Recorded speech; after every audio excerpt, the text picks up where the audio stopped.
Right now, engineers are designing colonies for Mars. Billionaires like Elon Musk dream of cities on the moon. Science fiction promises humanity spreading across the galaxy, colonizing distant worlds, becoming an interstellar civilization. But there is a boundary no engineer can breach, no technology can overcome, no amount of money can buy through. It is not distance, it is not radiation, it is not the vacuum of space. It is something far more fundamental, the continuous chain of energy that keeps human beings alive. Every heartbeat, every breath, every system that sustains you requires unbroken energy flowing through machines that eventually fail.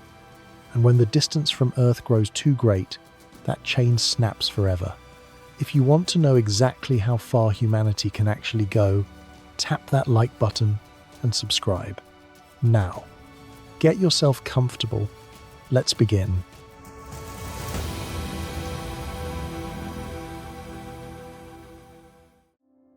"250 miles above your head, 6 human beings are falling around the Earth at 17,500 miles per hour.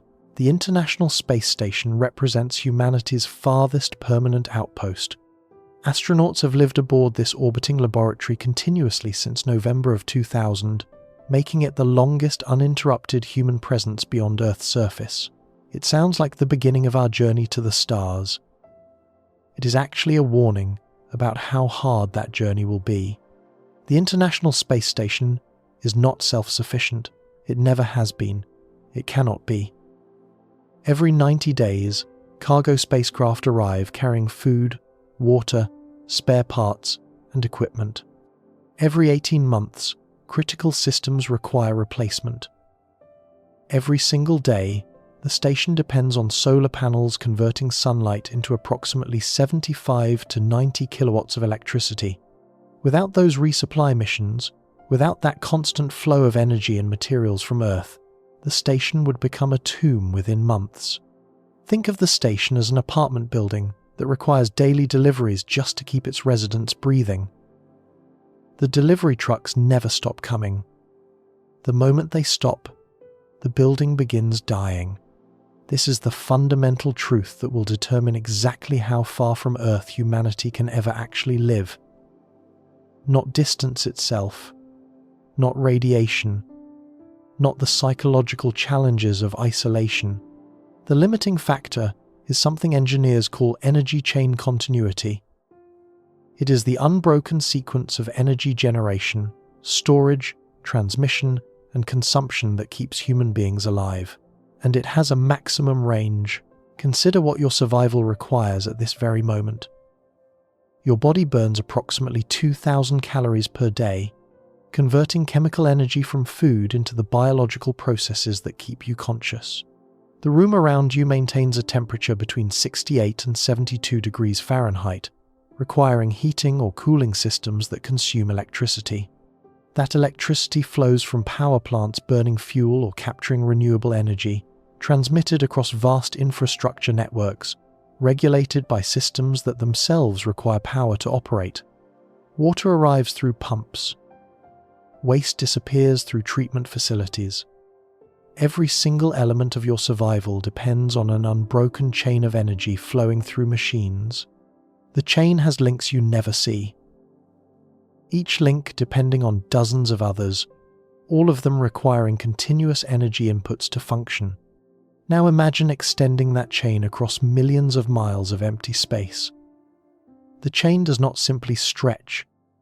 It frays. It weakens. Eventually, it snaps. The first and most obvious problem is the sun. Our star provides the fundamental energy source for nearly everything on Earth. Earth intercepts a tiny fraction of this output, approximately 1.36 kilowatts per square meter at our orbital distance. This abundance has spoiled us. We take it for granted that energy falls from the sky in quantities sufficient to power an entire biosphere.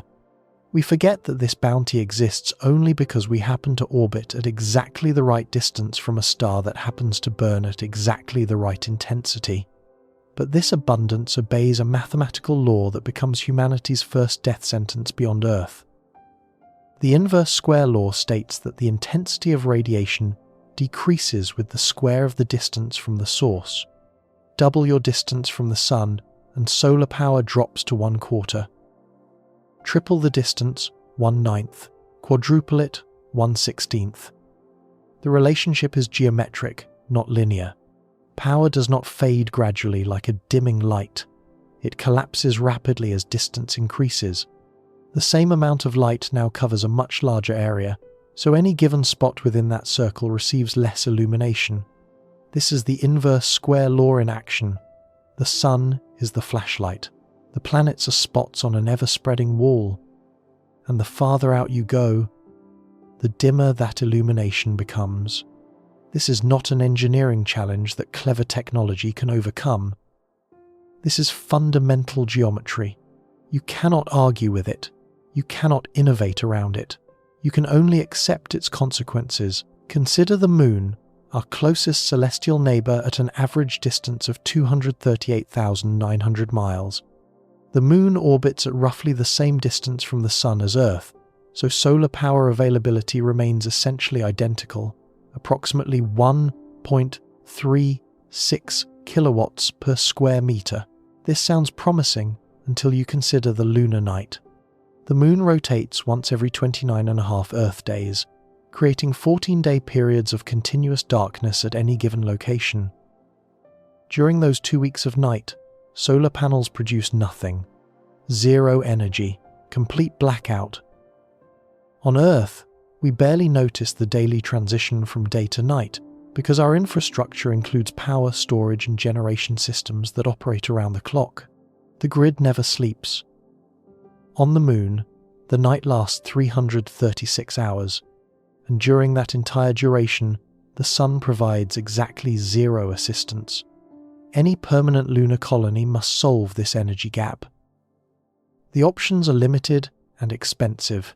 You could place solar collectors at the lunar poles, where certain peaks receive near-constant sunlight due to the Moon's minimal axial tilt.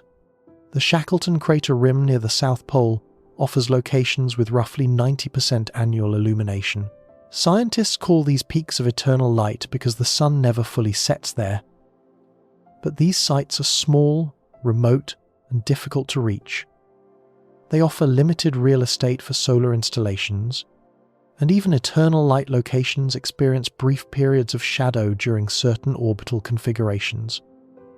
90% illumination still means 10% darkness, spread across the year. Or you could build massive battery systems capable of storing 14 days' worth of power. Current lithium-ion batteries store approximately 250 watt-hours per kilogram. A modest lunar base consuming 100 kilowatts continuously would require batteries weighing over 130,000 kilograms just for energy storage. That figure accounts only for the batteries themselves, not the structural supports, thermal management systems, charging equipment, or safety containment. The actual mass requirement would be significantly higher. Launching 130,000 kilograms to the Moon costs approximately $1 million per kilogram with current technology. That represents $130 billion in launch costs alone, just for batteries, before you build a single habitat, land a single astronaut, or establish any other infrastructure. But this brings us back to the real limit. The limit that cannot be escaped through engineering improvements or cost reductions. Even on the Moon, we would depend on resupply from Earth. Battery systems degrade. Lithium-ion cells lose capacity with every charge-discharge cycle. After 1,000 cycles, a typical battery retains only 70 to 80% of its original capacity. After 2,000 cycles, perhaps 50 to 60%, a lunar colony cycling its batteries through 14-day charge and 14-day discharge periods would complete roughly 25 cycles per year.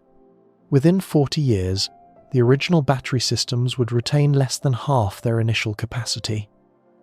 Within 60 years, they would be functionally useless.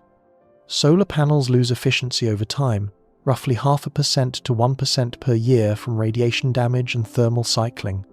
The lunar environment includes no atmosphere to filter solar radiation, no magnetic field to deflect charged particles. Solar panels on the Moon experience more radiation damage than terrestrial installations. Within 2 decades, original panels would produce significantly less power than when installed. Within 4 decades, they would require replacement. Seals fail. Circuits corrode. Thermal expansion cycles crack materials that seemed permanent. Micrometeorite impacts accumulate damage that cannot be repaired. Every component of every system slowly degrades toward failure. Within a decade, critical components require replacement. Within 2 decades, major systems need overhaul. The energy chain continuity still stretches back to Earth, and it must remain unbroken for the colony to survive.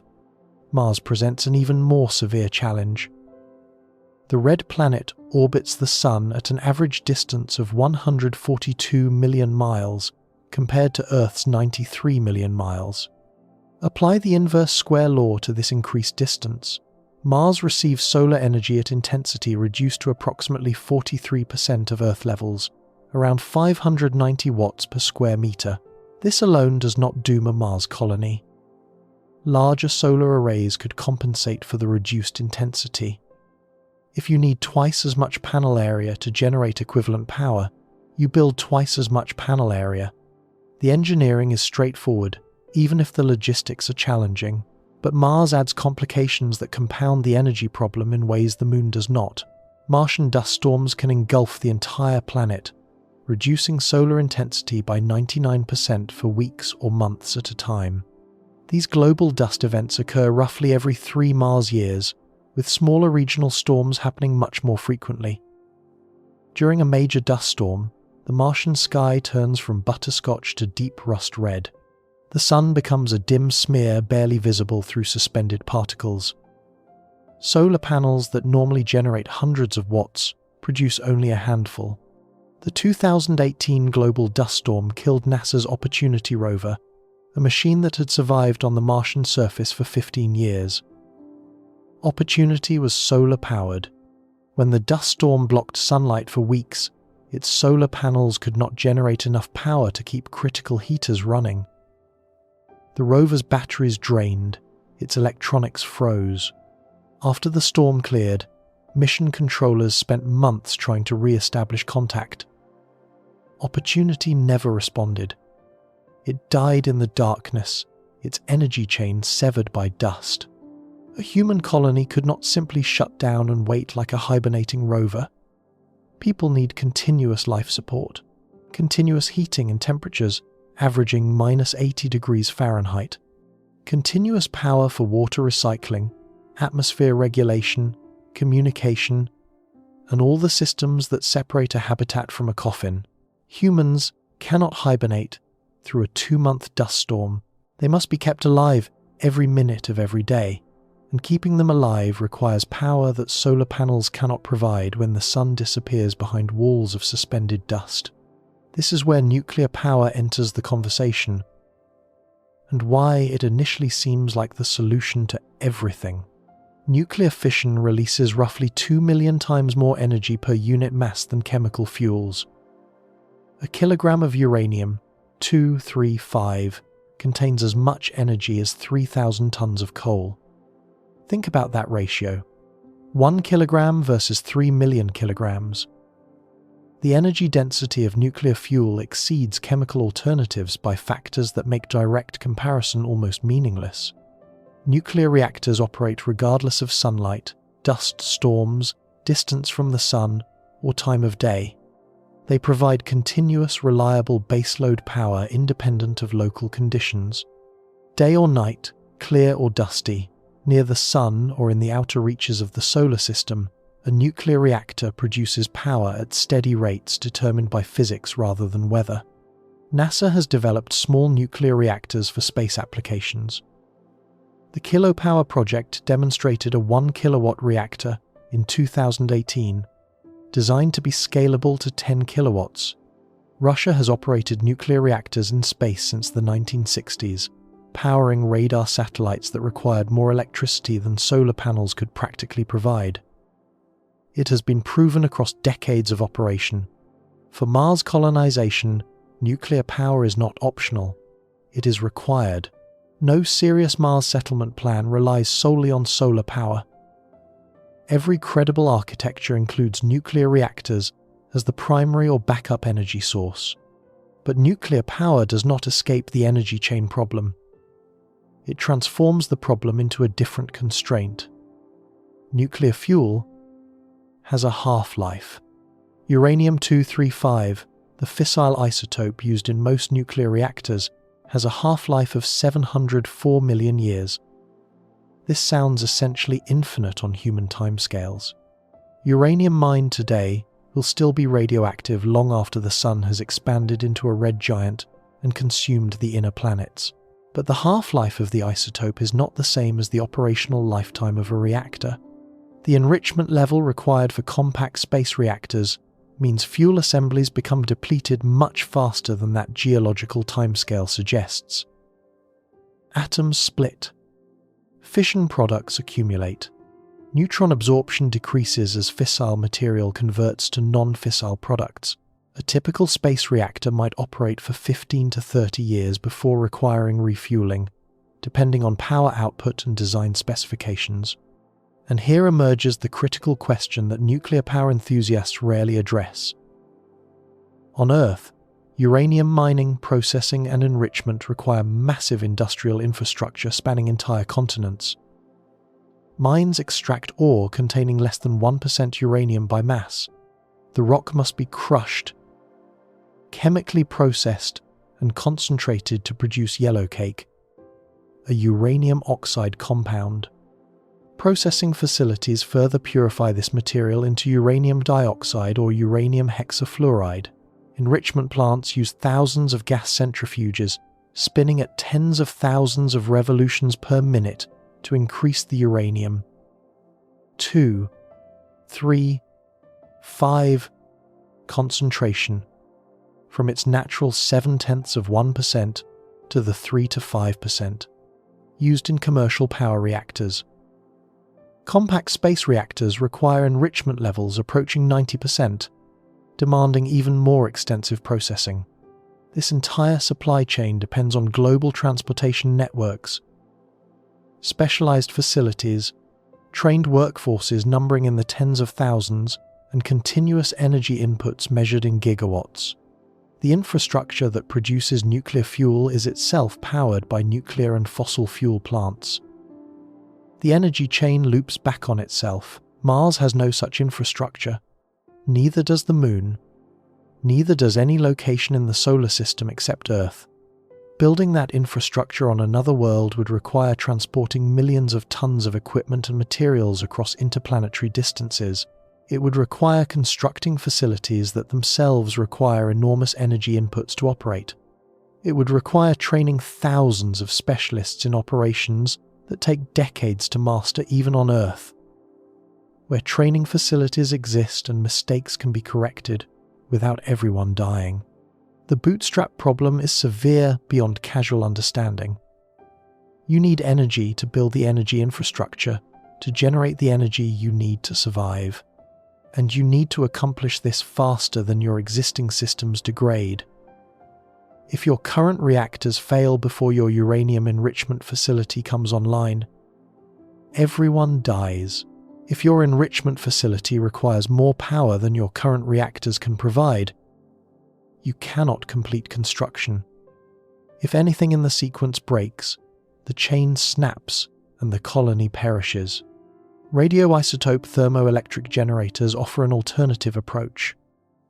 RTGs convert heat from radioactive decay directly into electricity through thermocouples, solid-state devices with no moving parts. The Voyager spacecraft, launched in 1977, still transmit data from interstellar space using RTGs powered by plutonium-238. After more than 45 years in space, after travelling farther from Earth than any human-made object in history, their power systems continue functioning. But Voyager's power output has declined from roughly 470 watts at launch to approximately 220 watts today. This decline is not due to mechanical failure or degradation. It is physics. Plutonium-238 has a half-life of 87.7 years. Every atom of plutonium-238 has a 50% chance of decaying within that period. As atoms decay, less radioactive material remains. Less material means less heat. Less heat means less electricity. This means any RTG loses half its power output roughly every 9 decades. A system designed to produce 1 kilowatt would generate only 500 watts after 90 years, 250 watts after 180 years, 125 watts after 270 years. For a long-duration mission or permanent settlement, this decay rate becomes critical. The power you have is always less than the power you had. The energy chain slowly strangles itself, even when nothing breaks, even when every component functions perfectly, simply because the radioactive isotopes powering everything gradually transmute into stable, non-radioactive, useless atoms. And plutonium-238 production presents its own supply chain nightmare. This isotope does not occur naturally in significant quantities anywhere in the solar system. It must be manufactured in nuclear reactors through neutron bombardment of neptunium-237, a process requiring specialized facilities and years of irradiation time. The United States produced plutonium-238 for space missions at the Savannah River site until 1988, then stopped when the Cold War ended and demand decreased. Production resumed at Oak Ridge National Laboratory in 2015, but output remains limited to roughly 1.5 kilograms per year. The entire United States, with all its industrial capacity, produces less than 2 kilograms annually of this critical space power isotope. A single Mars mission might require 20 to 30 kilograms for surface operations. A permanent settlement would need hundreds of kilograms per decade just to replace decaying power sources. The current production capacity would take decades to accumulate enough plutonium-238 for a single large-scale Mars mission. This brings us back to the real limit, the constraint that underlies all other constraints. Every energy solution for space colonization ultimately depends on supply chains reaching back to Earth. Solar panels degrade and require replacement components manufactured in factories using materials mined from Earth's crust. Nuclear reactors need fuel produced through industrial processes that span continents and require workforces of millions. RTGs require isotopes that can only be manufactured in specialized facilities that exist nowhere except on our home planet. The International Space Station survives because it orbits just 250 miles above those supply chains. If something breaks, replacement parts arrive within weeks. If something runs out, resupply missions launch within months. The distance is trivial by cosmic standards, close enough that the energy chain remains essentially unbroken. The Moon, at 250,000 miles, stretches those chains but does not break them. Cargo deliveries take 3 days using existing technology. Emergency resupply is feasible if expensive. The delay between identifying a problem and receiving replacement parts measures weeks, not years. The chain remains intact. Mars changes this equation dramatically. At its closest approach, Mars lies 34 million miles from Earth. At its farthest, when the two planets occupy opposite sides of the Sun, 250 million miles separate them. Communication delays range from 3 minutes to 22 minutes each way depending on orbital positions. A simple question and answer exchange can take 44 minutes. Cargo deliveries using current chemical propulsion technology require 6 to 9 months minimum. Launch windows occur only every 26 months, when planetary alignments allow efficient transfers. If you miss a window, you wait more than 2 years for the next opportunity. Emergency resupply is essentially impossible. If a critical system fails, you wait 6 months minimum for replacement parts to arrive, assuming a spacecraft was ready to launch when your emergency began. More realistically, you wait 18 months to 2 years. If you run out of nuclear fuel, you wait years for new fuel assemblies to arrive. Assuming Earth has them available, assuming Earth chooses to send them, assuming no political or economic disruptions interrupt the supply chain across that immense distance. This is not a temporary engineering challenge awaiting better technology. This is the fundamental physics of energy chain continuity asserting itself. The farther you travel from Earth, the longer and more fragile your supply chains become. At some distance, those chains cannot support human life, regardless of the technology available, and we have only begun to venture into our solar system. The real distances lie ahead. Jupiter orbits the Sun at an average distance of 484 million miles, Saturn at 886 million miles, Uranus at 1.8 billion miles, Neptune at 2.8 billion miles. Each step outward multiplies the challenges we have already discussed. At Jupiter's distance, solar power drops to 3.7% of Earth levels. At Saturn, 1.1%. At Uranus, 1/4%. At Neptune, 1/11%. These are not reductions that larger solar arrays can practically compensate for. At Neptune's distance, you would need solar arrays roughly 100 times larger than Earth-based systems to generate equivalent power. Those arrays would still be subject to the same degradation from radiation and thermal cycling. They would still require the same maintenance and eventual replacement. They would still depend on supply chains that cannot reach across 3 billion miles of vacuum. Nuclear power remains viable in theory for the outer solar system. But the supply chain problems compound with distance. A cargo shipment to Jupiter takes 2 to 6 years depending on orbital alignment and propulsion technology. To Neptune, 12 to 15 years or more. If your reactor begins failing, if your fuel runs low, if critical components degrade beyond repair, help is measured not in months but in decades. The outer solar system represents the first hard boundary for permanent human settlement. Not because humans cannot survive there temporarily. Temporary missions lasting years or even decades might be feasible with sufficient preparation and resources. But permanent habitation, settlements intended to last for generations, cannot be maintained across those distances with any technology we currently understand or can reasonably project.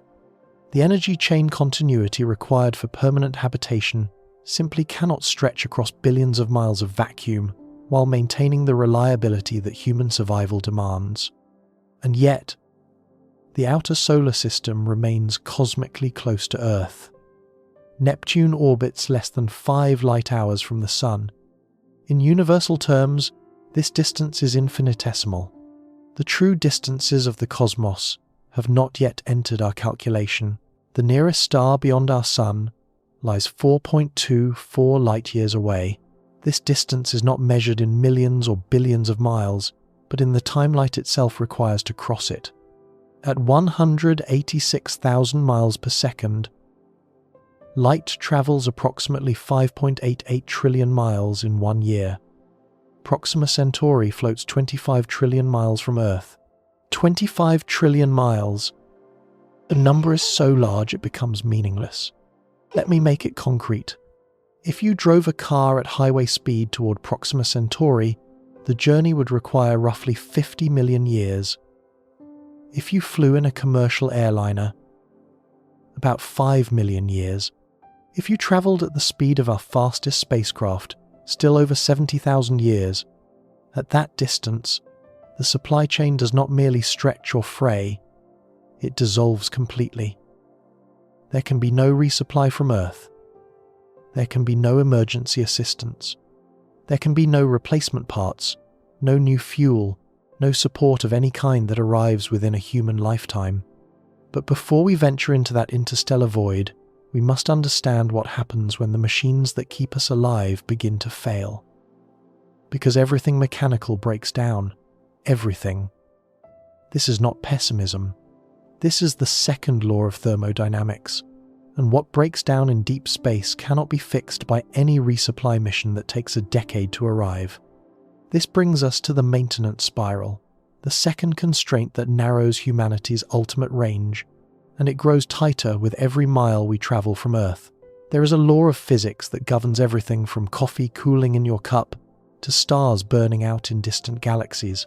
The second law of thermodynamics states that entropy, the measure of disorder in any closed system, always increases over time.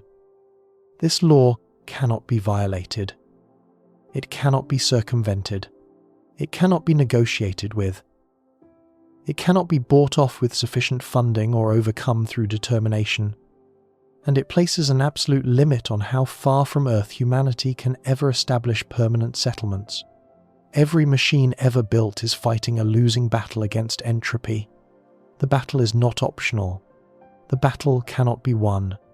The machine can only delay its inevitable defeat through continuous intervention from outside the system. Seals degrade as polymer chains break down under thermal stress and radiation exposure. Lubricants oxidize and lose viscosity, allowing metal surfaces to grind against each other. Metals corrode as atoms migrate and crystal structures shift. Circuits develop resistance as electron pathways deteriorate. Moving parts wear against each other, shedding microscopic fragments that accumulate in bearings and joints until friction overwhelms function.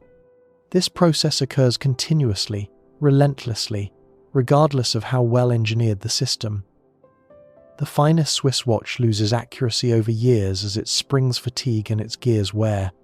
The most robust industrial pump eventually fails as its seals harden and its impellers erode.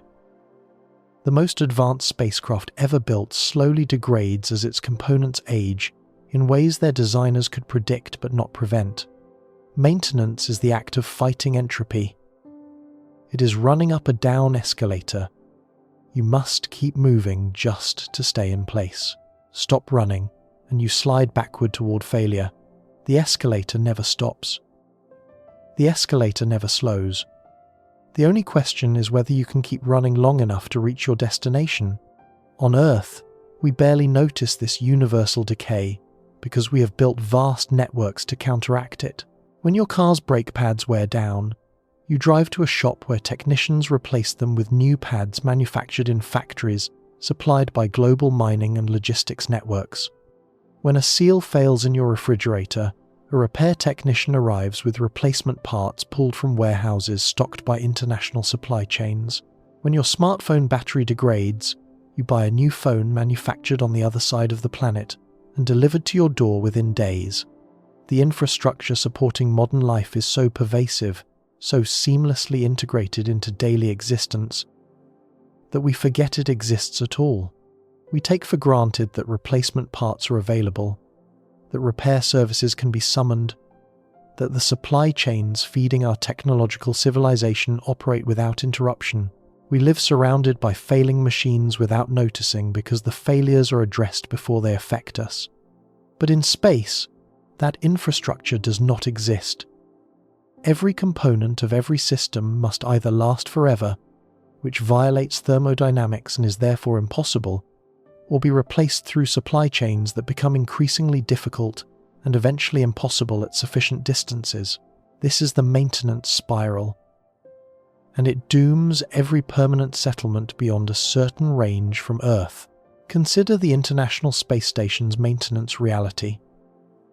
The station requires approximately 2.5 hours of crew maintenance time per day just to keep existing systems operational. 6 crew members collectively spend 15 hours daily on maintenance tasks.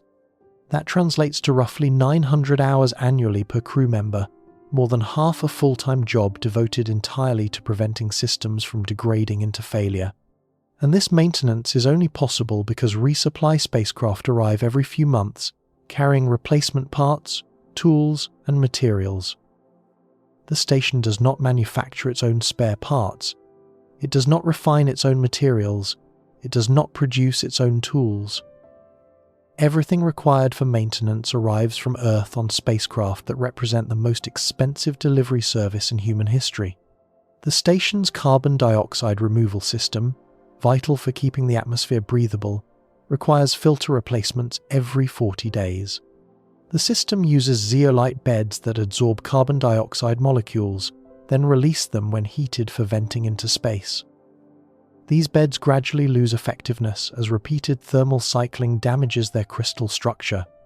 Without replacement beds delivered from Earth, the atmosphere slowly becomes toxic. The water recovery system, which recycles urine and humidity into drinking water, needs chemical resupply and component replacement on monthly cycles. Filters clog, membranes degrade, pumps wear. The system that produces clean water today produces less clean water next month and contaminated water the month after that, unless components are replaced. Spacesuits, essential for exterior repairs and emergency evacuation, can only be used for approximately 25 spacewalks before critical seals and joints require refurbishment. That refurbishment cannot be performed in orbit. Suits must be returned to Earth, disassembled, inspected, rebuilt, and relaunched. Each spacewalk consumes a finite resource that can only be replenished through the supply chain. The station is not self-sustaining. It is not even close to self-sustaining. It survives because it receives continuous transfusions of materials and equipment from the planet below. Think of it as a patient on an IV drip who cannot eat. The patient remains alive as long as the IV flows. The moment the IV stops, the patient begins dying. If resupply stopped tomorrow, the International Space Station would become uninhabitable within 6 to 12 months. Not from catastrophic failure, not from explosion or collision or dramatic decompression. The death would be slow and grinding. The life support system that kept astronauts alive yesterday would slowly become the suffocating tomb that kills them next year. Carbon dioxide levels would gradually rise as zeolite beds lost effectiveness. Water recovery rates would decline as membranes fouled and pumps failed. Electrical systems would develop faults as circuits aged without replacement. Each small failure would cascade into others.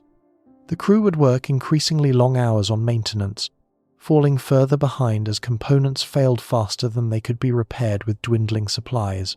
Eventually, one critical system would fail completely, perhaps the oxygen generation system, perhaps the carbon dioxide removal system, perhaps the thermal control system that prevents the station from cooking its inhabitants on the sun-facing side while freezing them on the dark side. The specific failure mode matters less than the certainty that failure would occur. Now, extend this maintenance reality across the distances we discussed in our examination of energy chains.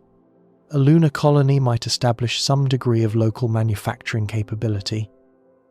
The moon contains oxygen, locked in oxides, comprising roughly 45% of lunar regolith by mass. Metals exist in various concentrations, including iron, aluminum, titanium, and traces of valuable rare earth elements. Silicon abounds. Raw materials exist that could theoretically support industrial processes. But lunar manufacturing requires infrastructure that itself must be built, powered, and maintained. To manufacture a replacement pump seal on the moon, you would need mining equipment to extract raw materials from the regolith. That mining equipment requires power systems, control electronics, mechanical components that themselves wear out and require replacement. You would need processing facilities to refine those raw materials into usable compounds, separating oxygen from oxides, purifying metals from mixed ores, synthesizing polymers from constituent elements. Those processing facilities require furnaces, chemical reactors, filtration systems, all of which require power and maintenance. You would need manufacturing equipment to form those refined compounds into precisely engineered components, with tolerances measured in thousandths of an inch for critical sealing surfaces. That manufacturing equipment requires computer-controlled machining centers, precision measurement instruments, quality control systems capable of detecting microscopic flaws. You would need quality control systems to verify the components meet specifications before installation. Because a seal that fails inspection is worthless, while a seal that passes inspection but fails in service kills people. Those quality control systems require calibrated instruments, trained technicians, reference standards, testing procedures. Every element of this production chain requires energy, specialized equipment, and maintenance support. Every element introduces new failure points. Every element must be maintained by other elements in an interlocking web of dependencies. The feedback loop becomes clear. You need machines to maintain machines that maintain machines. Each layer of this support structure introduces new maintenance requirements that demand additional support structures. Building sufficient redundancy to survive isolated from Earth requires exponentially more infrastructure than the primary systems you are trying to support. Engineers call this the self-sufficiency paradox. The simpler your settlement, the more you depend on external supply chains for specialized components. A simple settlement with basic life support can function for a while, but it cannot manufacture the precision components its life support requires. When those components fail, the settlement fails. The more complex your settlement, the more infrastructure you must maintain, the more things can break, and the more resources you consume supporting systems that support human life. A complex settlement might manufacture some of its own components, but the manufacturing infrastructure requires maintenance that consumes the settlement's capacity to maintain its primary systems. There exists no sweet spot where a settlement is complex enough to manufacture everything it needs, while simple enough to maintain everything it builds. The mathematics do not permit such a balance point. Every additional manufacturing capability requires additional maintenance burden that exceeds the maintenance burden it relieves. This is why true self-sufficiency has never been achieved by any human settlement in history. Every city, every nation, every civilization depends on trade networks connecting it to external resources. The most isolated human communities, island populations and remote villages still depend on occasional contact with the outside world for goods they cannot produce locally. Complete isolation means complete death, eventually, for any technological community. The only question is how long the death takes. Mars intensifies this paradox dramatically. The communication delay means mission controllers on Earth cannot troubleshoot problems in real time. When an astronaut on the International Space Station encounters an equipment malfunction, ground controllers can observe the problem through telemetry and cameras, consult with experts, and provide guidance within minutes. On Mars, the same troubleshooting conversation requires 40 minutes minimum for a single question and answer exchange. Complex problems requiring multiple exchanges might take days to diagnose. The cargo delay means urgent replacement parts arrive 9 months after the urgent need arose, assuming a spacecraft was ready to launch when the need was identified. More realistically, urgent parts arrive 18 months to 2 years later. The component that fails today gets replaced nearly 2 years from now. If the crew can keep themselves alive that long using degraded equipment and diminishing reserves, the atmospheric pressure, less than 1% of Earth's surface pressure, means every seal and joint operates under continuous stress. The pressure differential across a habitat wall is roughly 14.7 pounds per square inch, constantly pushing outward, constantly trying to find any weakness in any seal. Every microscopic flaw becomes a potential leak. Every leak represents immediate danger. Every component experiences pressure differentials that accelerate wear compared to Earth-based equipment. A Mars colony must achieve near-total self-sufficiency within its first decade, or accept that it exists at the mercy of supply chains it cannot control. If Earth experiences economic collapse that ends space missions, the colony dies. If political upheaval redirects priorities away from Mars support, the colony dies. If Earth simply loses interest in the expensive hobby of maintaining distant settlements, the colony dies. This is not pessimism. This is the mathematics of maintenance in hostile environments. The equations do not change because we wish them to, and the mathematics get worse as distance increases.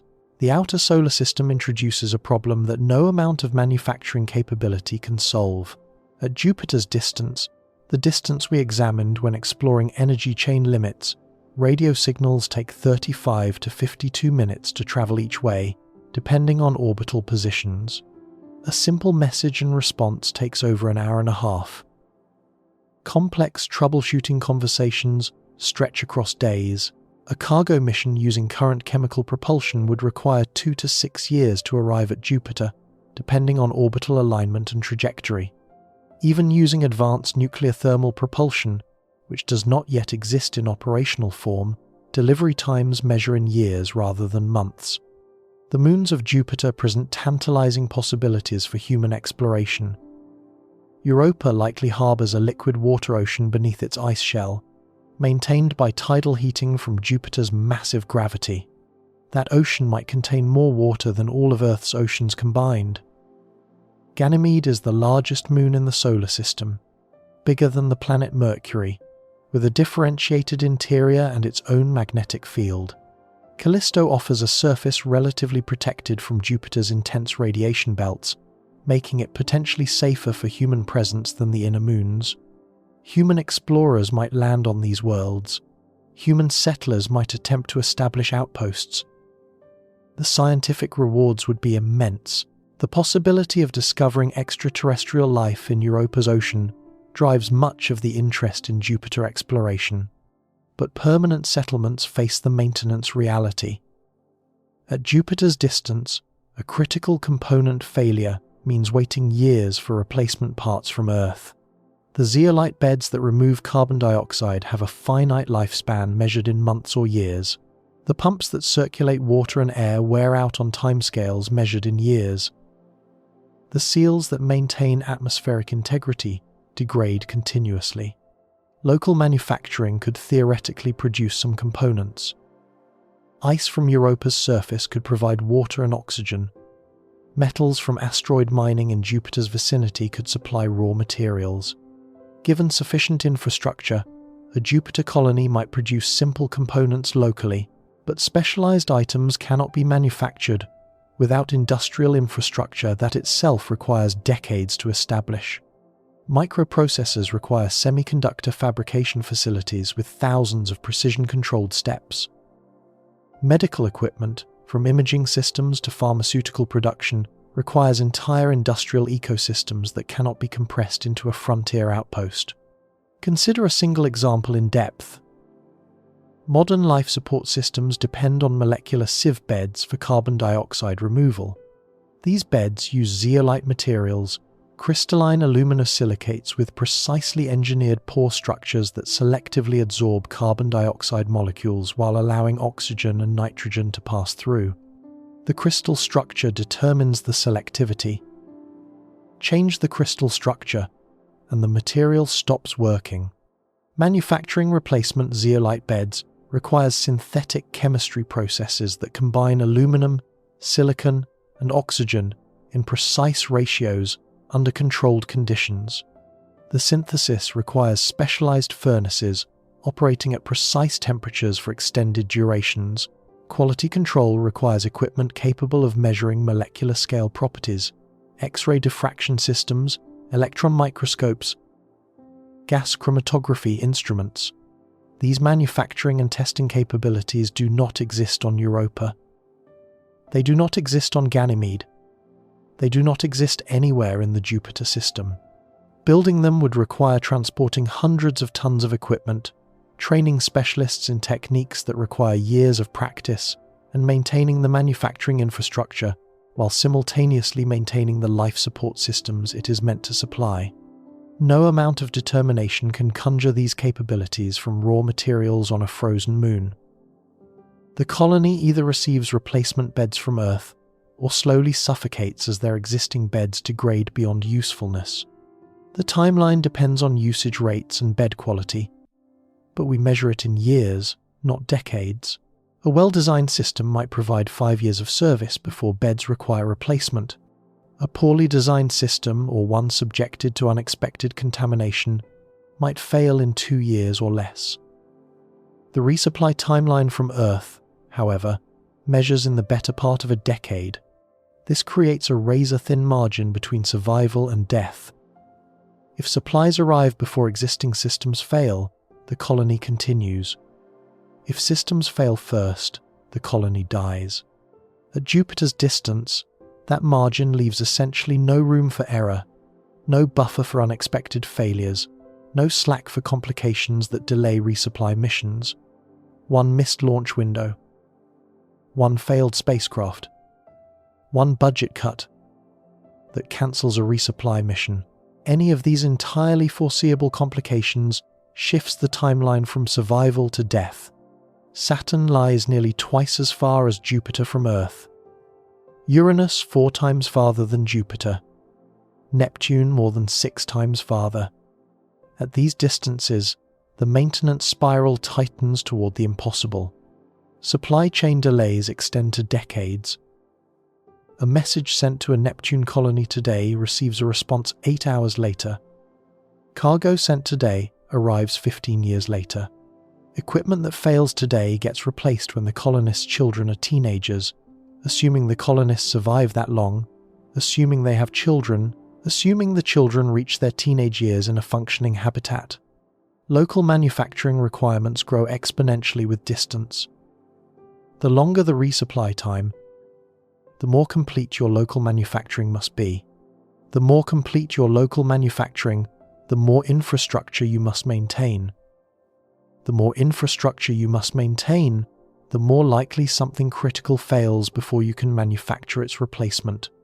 The number of critical components that must function perfectly without replacement increases until probability guarantees failure faster than help can arrive.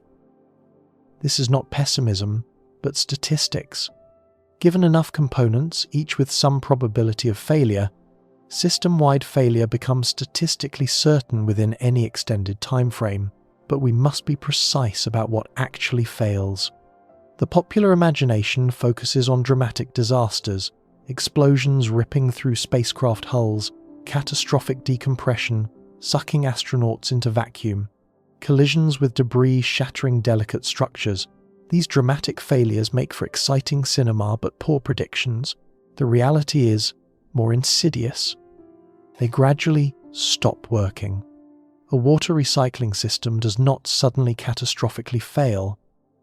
Its efficiency slowly decreases as membranes clog with accumulated minerals and organic compounds.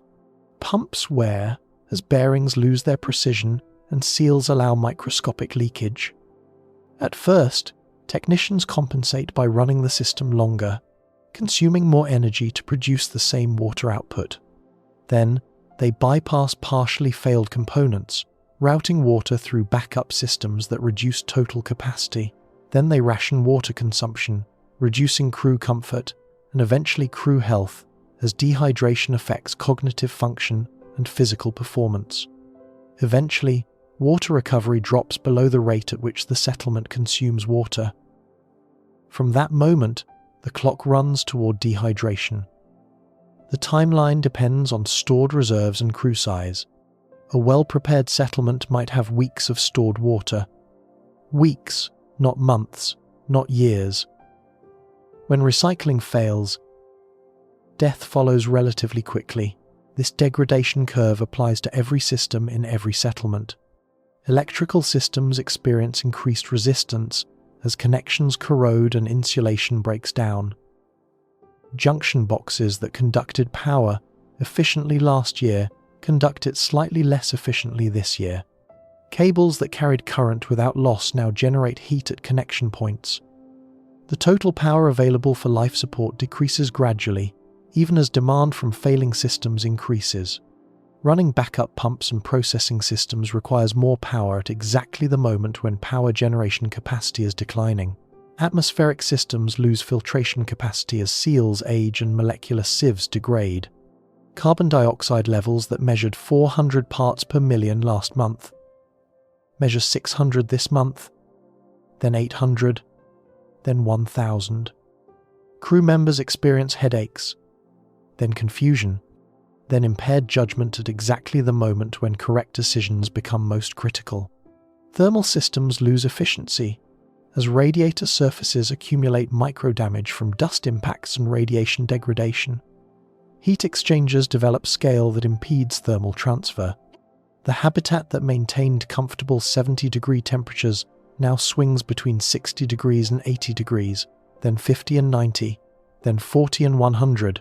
Eventually, temperature control fails completely, and the habitat becomes uninhabitable. Each system degradation increases load on remaining systems. Failing water recovery means rationing water, which affects crew hydration and cognitive performance, which affects their ability to perform maintenance correctly, which accelerates system degradation, which reduces water recovery further. The spiral feeds itself. Each failure makes the next failure more likely. Each degradation reduces the capacity to address degradation. The down escalator runs faster while your legs grow tired. On Earth, this spiral is interrupted by continuous infusion of replacement parts, fresh materials, and energy from external sources. The IV drip keeps flowing. The patient stays alive. On Mars, the spiral can be slowed through local manufacturing and aggressive redundancy, though at enormous cost that compounds the maintenance burden. At Jupiter's moons, the spiral can barely be halted even in theory. At Saturn and beyond, the spiral cannot be stopped. The question is not whether systems fail. They will fail. The question is whether help arrives before they fail completely. And at the distances of the outer solar system, the answer is almost certainly no. This brings us back to the real limit, the constraint underlying all other constraints. Every maintenance solution requires energy. Mining raw materials requires energy to power excavators and haulers. Processing those materials requires energy to run furnaces and chemical reactors. Manufacturing components requires energy to operate machining centers and quality control systems. Quality testing requires energy to power analytical instruments. Installing replacements requires energy to run tools and life support for workers performing the installation.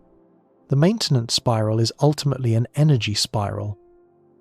Without continuous energy generation exceeding the rate of energy consumption, including maintenance overhead, settlements die.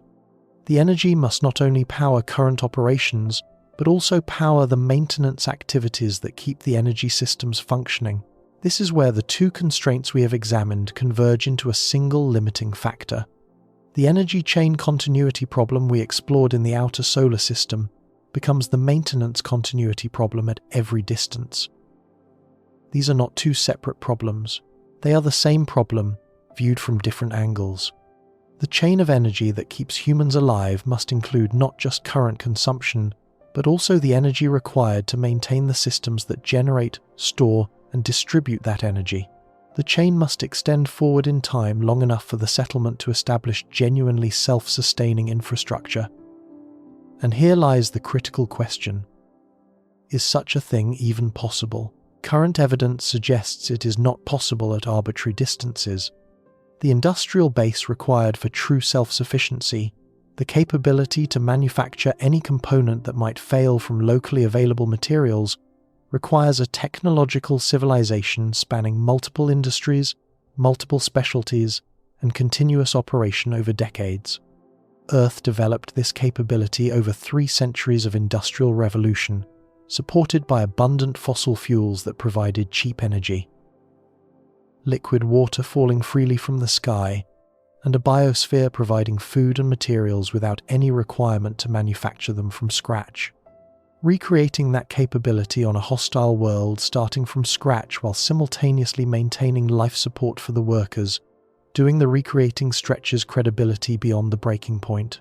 The settlement must maintain itself while building the capacity to maintain itself.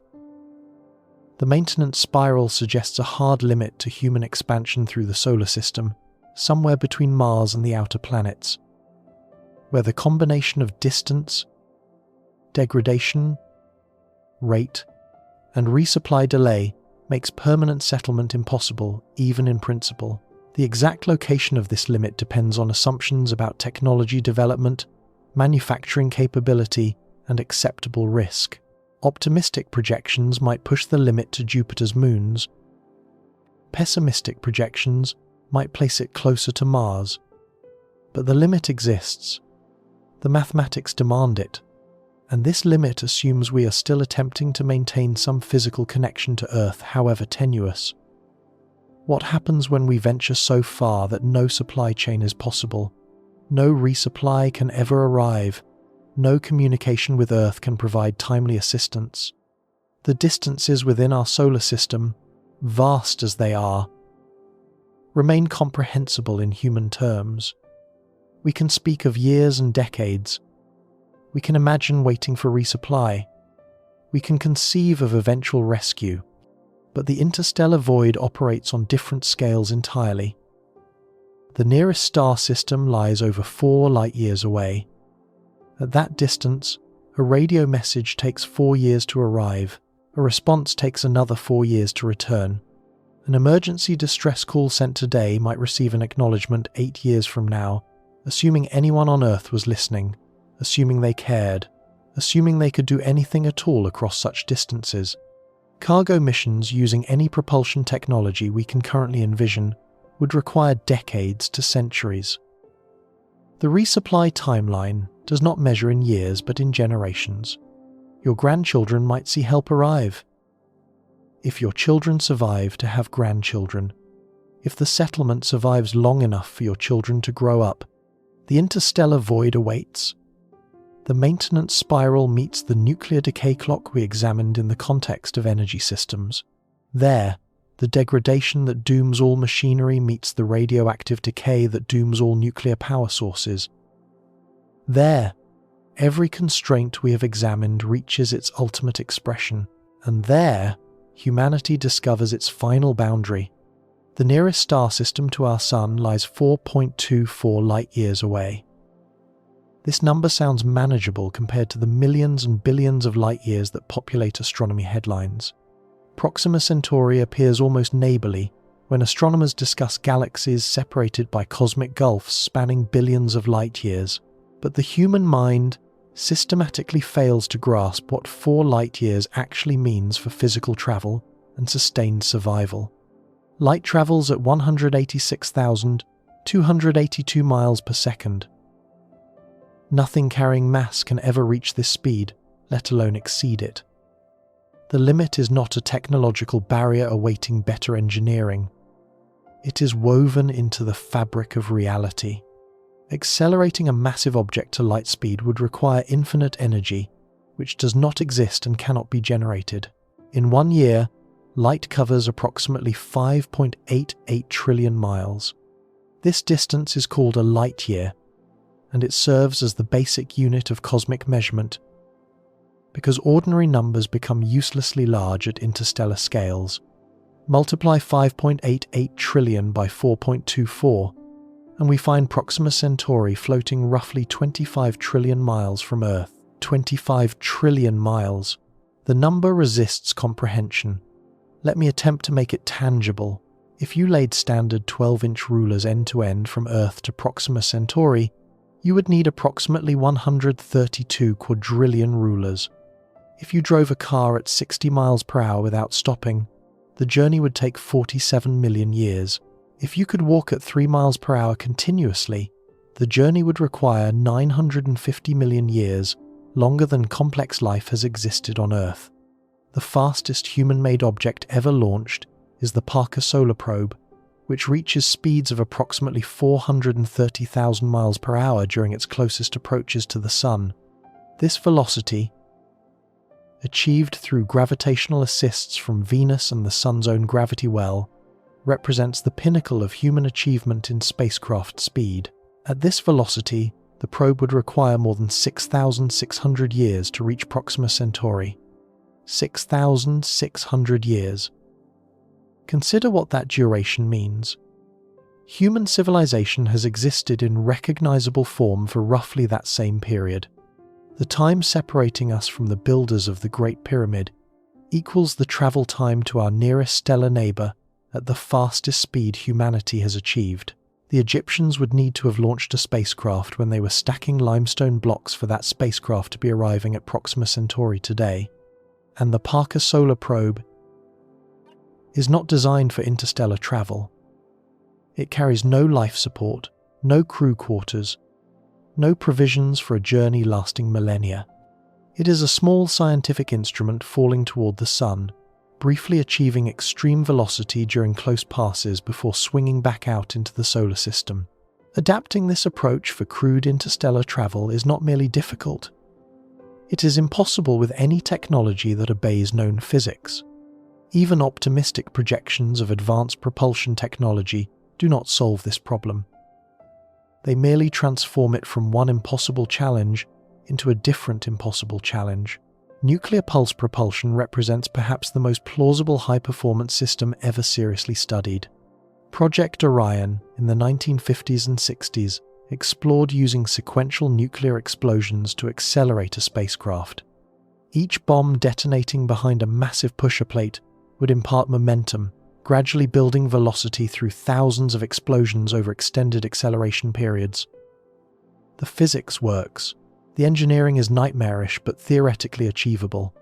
Nuclear pulse propulsion might achieve velocities of 1 to 5% of light speed, depending on design parameters and the willingness to detonate thousands of nuclear weapons in sequence.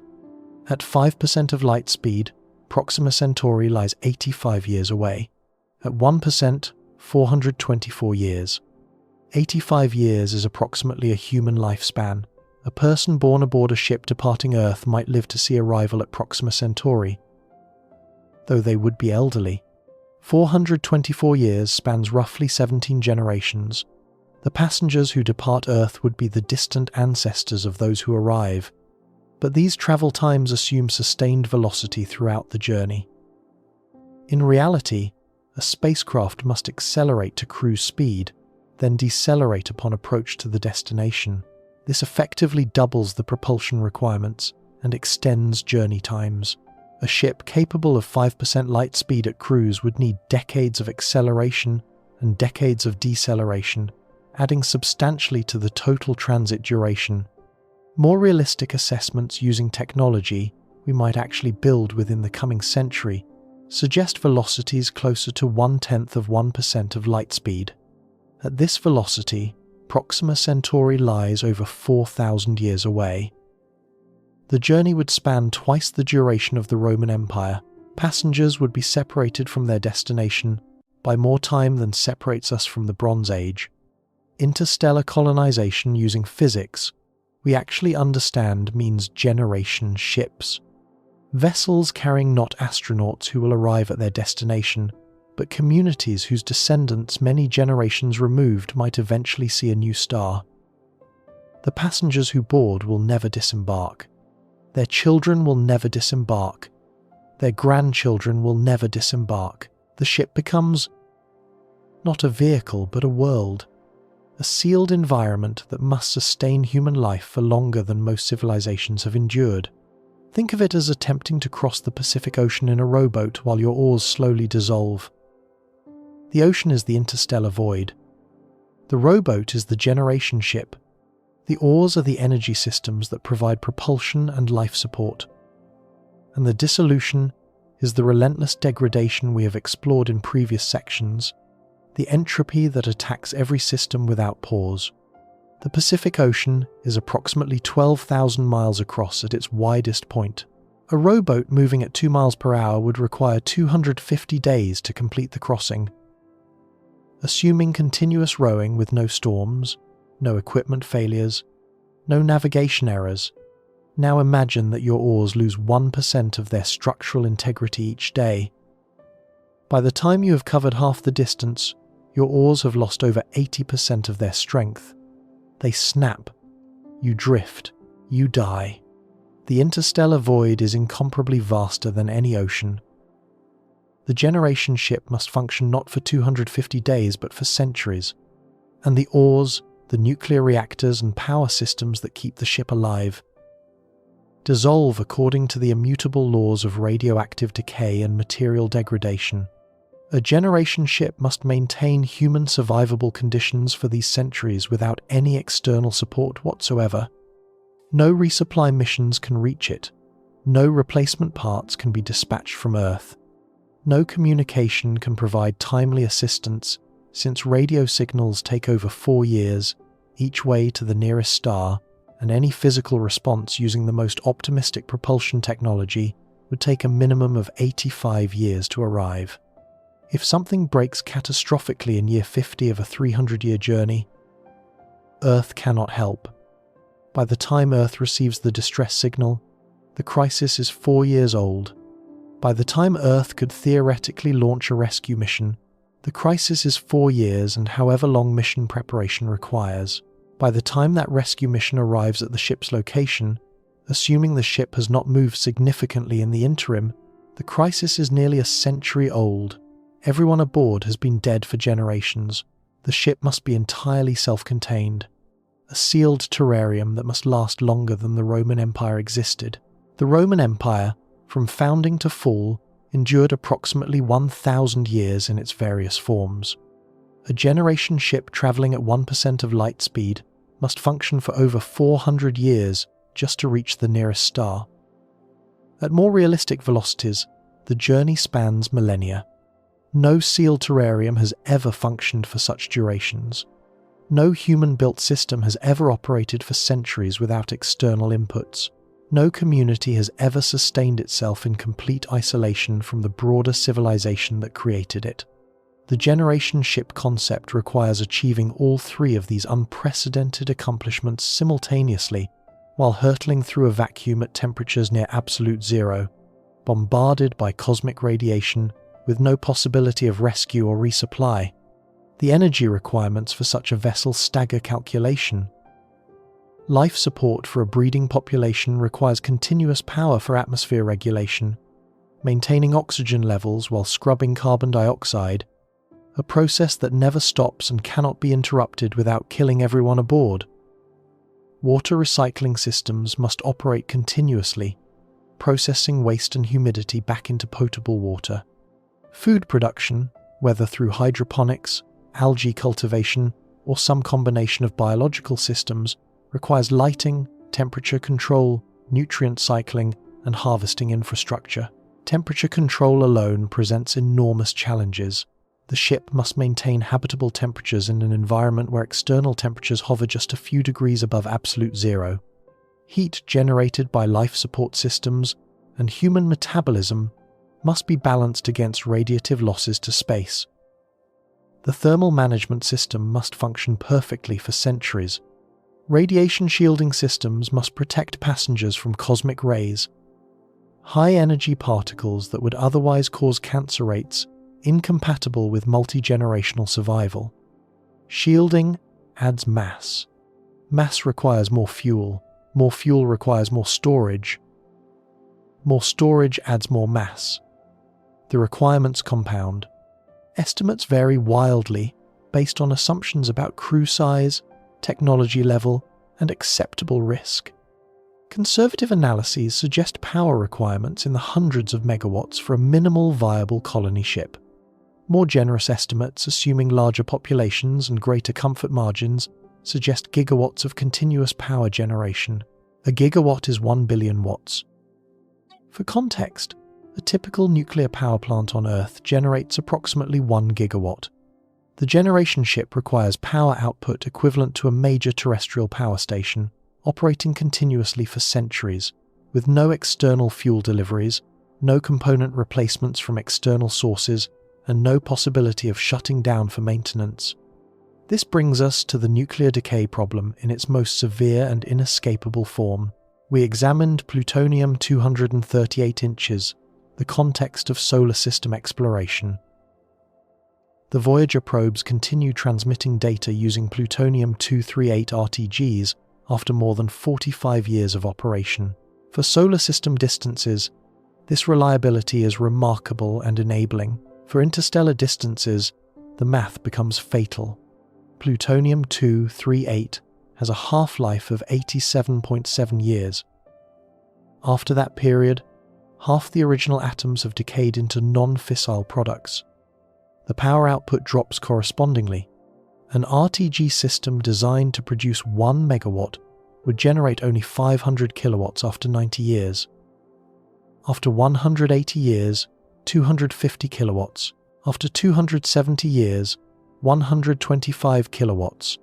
By the time a generation ship approaches its destination after 300 years of travel at approximately 1.5% light speed, the original plutonium power systems would provide less than 1/8 their initial output.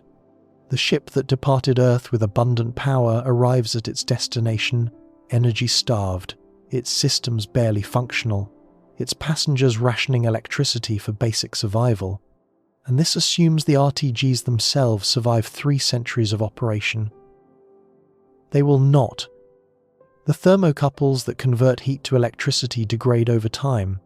The containment systems that protect the radioactive material from dispersal develop cracks and weaknesses. The wiring that carries electricity from RTGs to ship systems accumulates damage.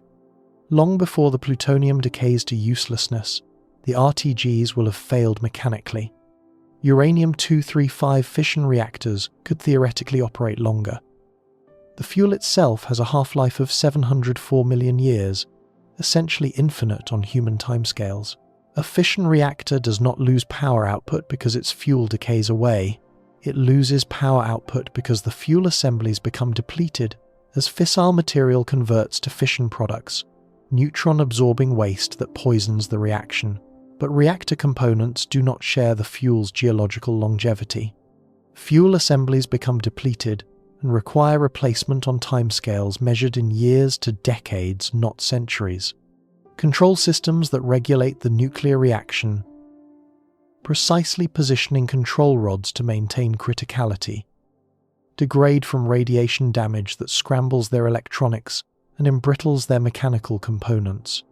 Pressure vessels that contain the reactor core develop stress fractures from continuous thermal cycling as the reactor heats and cools through operational variations.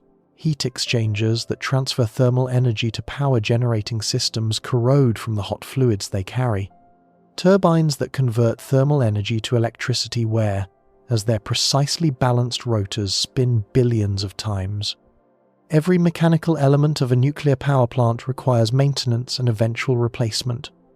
On Earth, nuclear power plants operate for 40 to 60 years before requiring comprehensive refurbishment or replacement. This operational lifetime is not a limitation of nuclear physics but of materials science.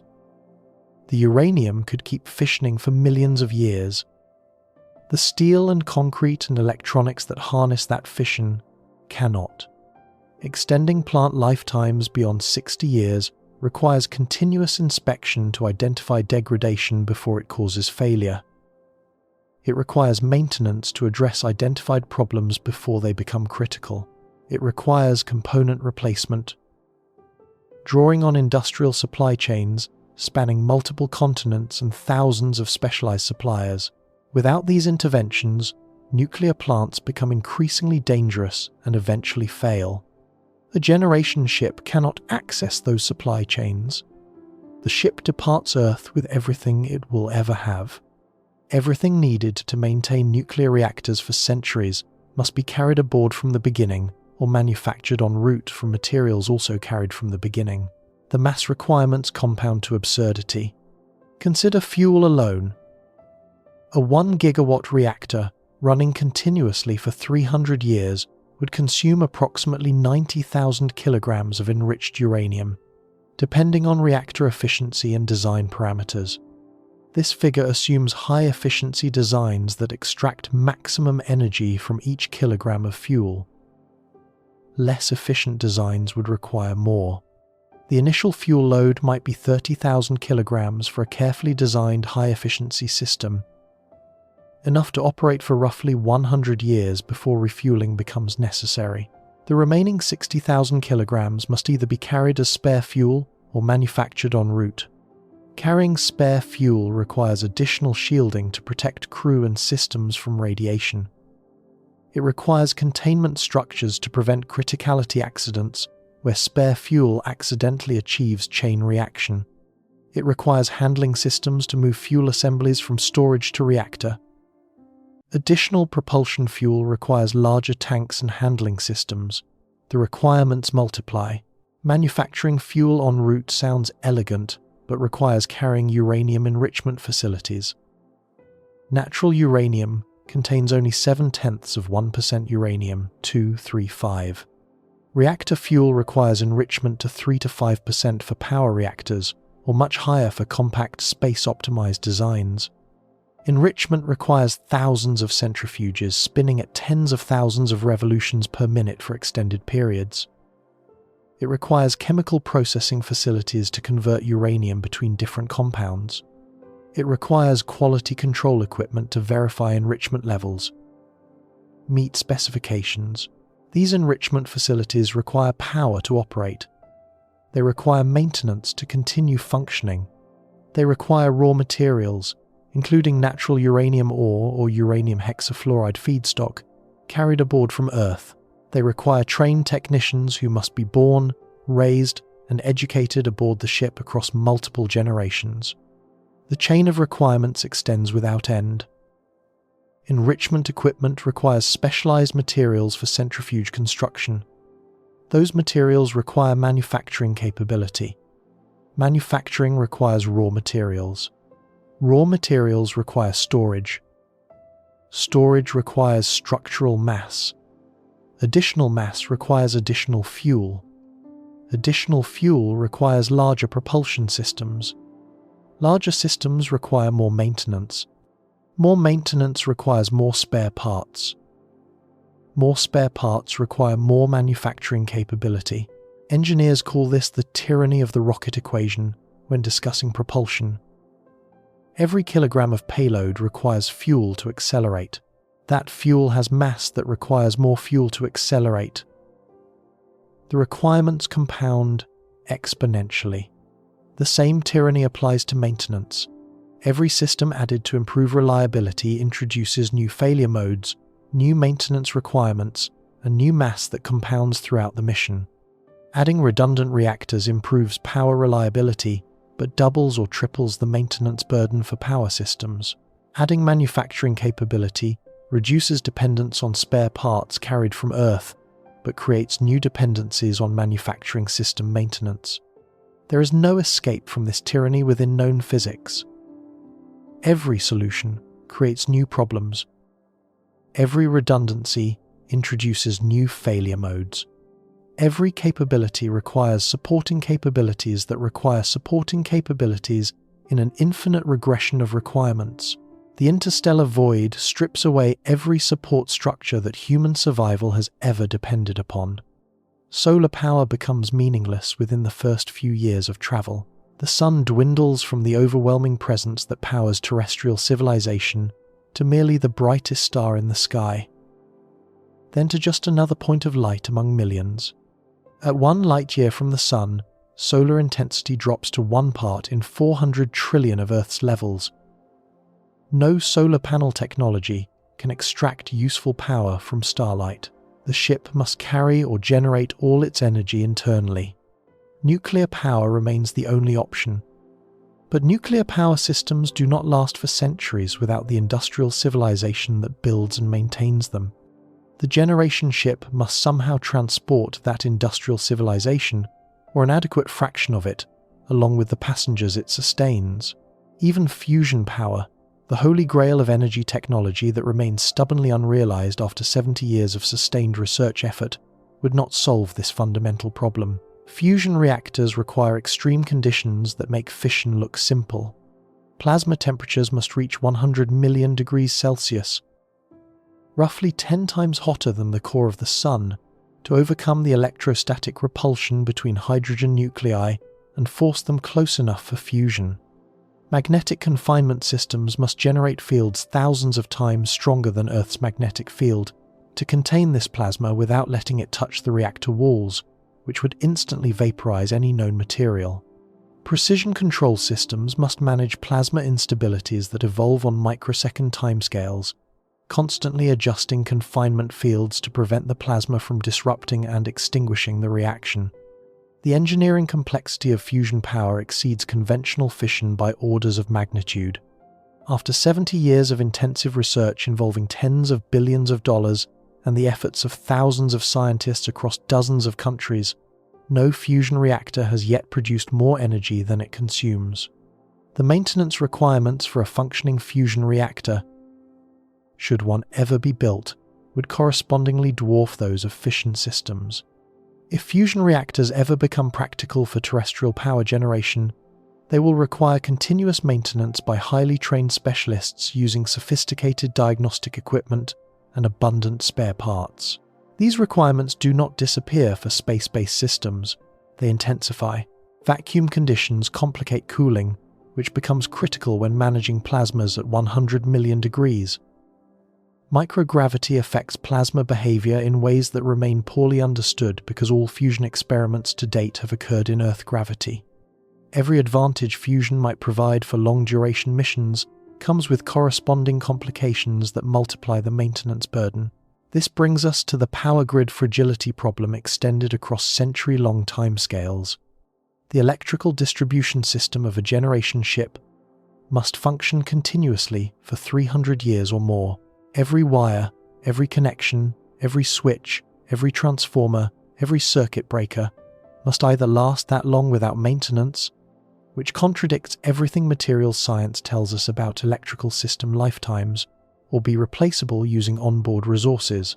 Consider the simple copper wiring that carries electricity throughout any complex system. Copper experiences electromigration under electrical current.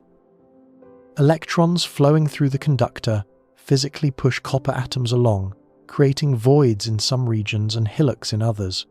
The voids increase electrical resistance. The hillocks can cause short circuits. The rate of electromigration depends on current density, temperature, and time. Given enough time, even modest current densities cause catastrophic damage. In integrated circuits, where current densities are high and feature sizes are small, electromigration limits component lifetimes to decades at most. In power distribution systems, where current densities are lower and conductors are larger, the timescales extend. But they are not infinite. Given 3 centuries, even low current connections accumulate significant electromigration damage. Every electrical connection on the ship experiences continuous stress beyond electromigration. Thermal expansion and contraction occur as operational loads vary. Vibration from machinery and structural flexing works, connections loose and fatigue solder joints. Oxidation from any atmospheric oxygen, however carefully controlled, attacks exposed conductor surfaces.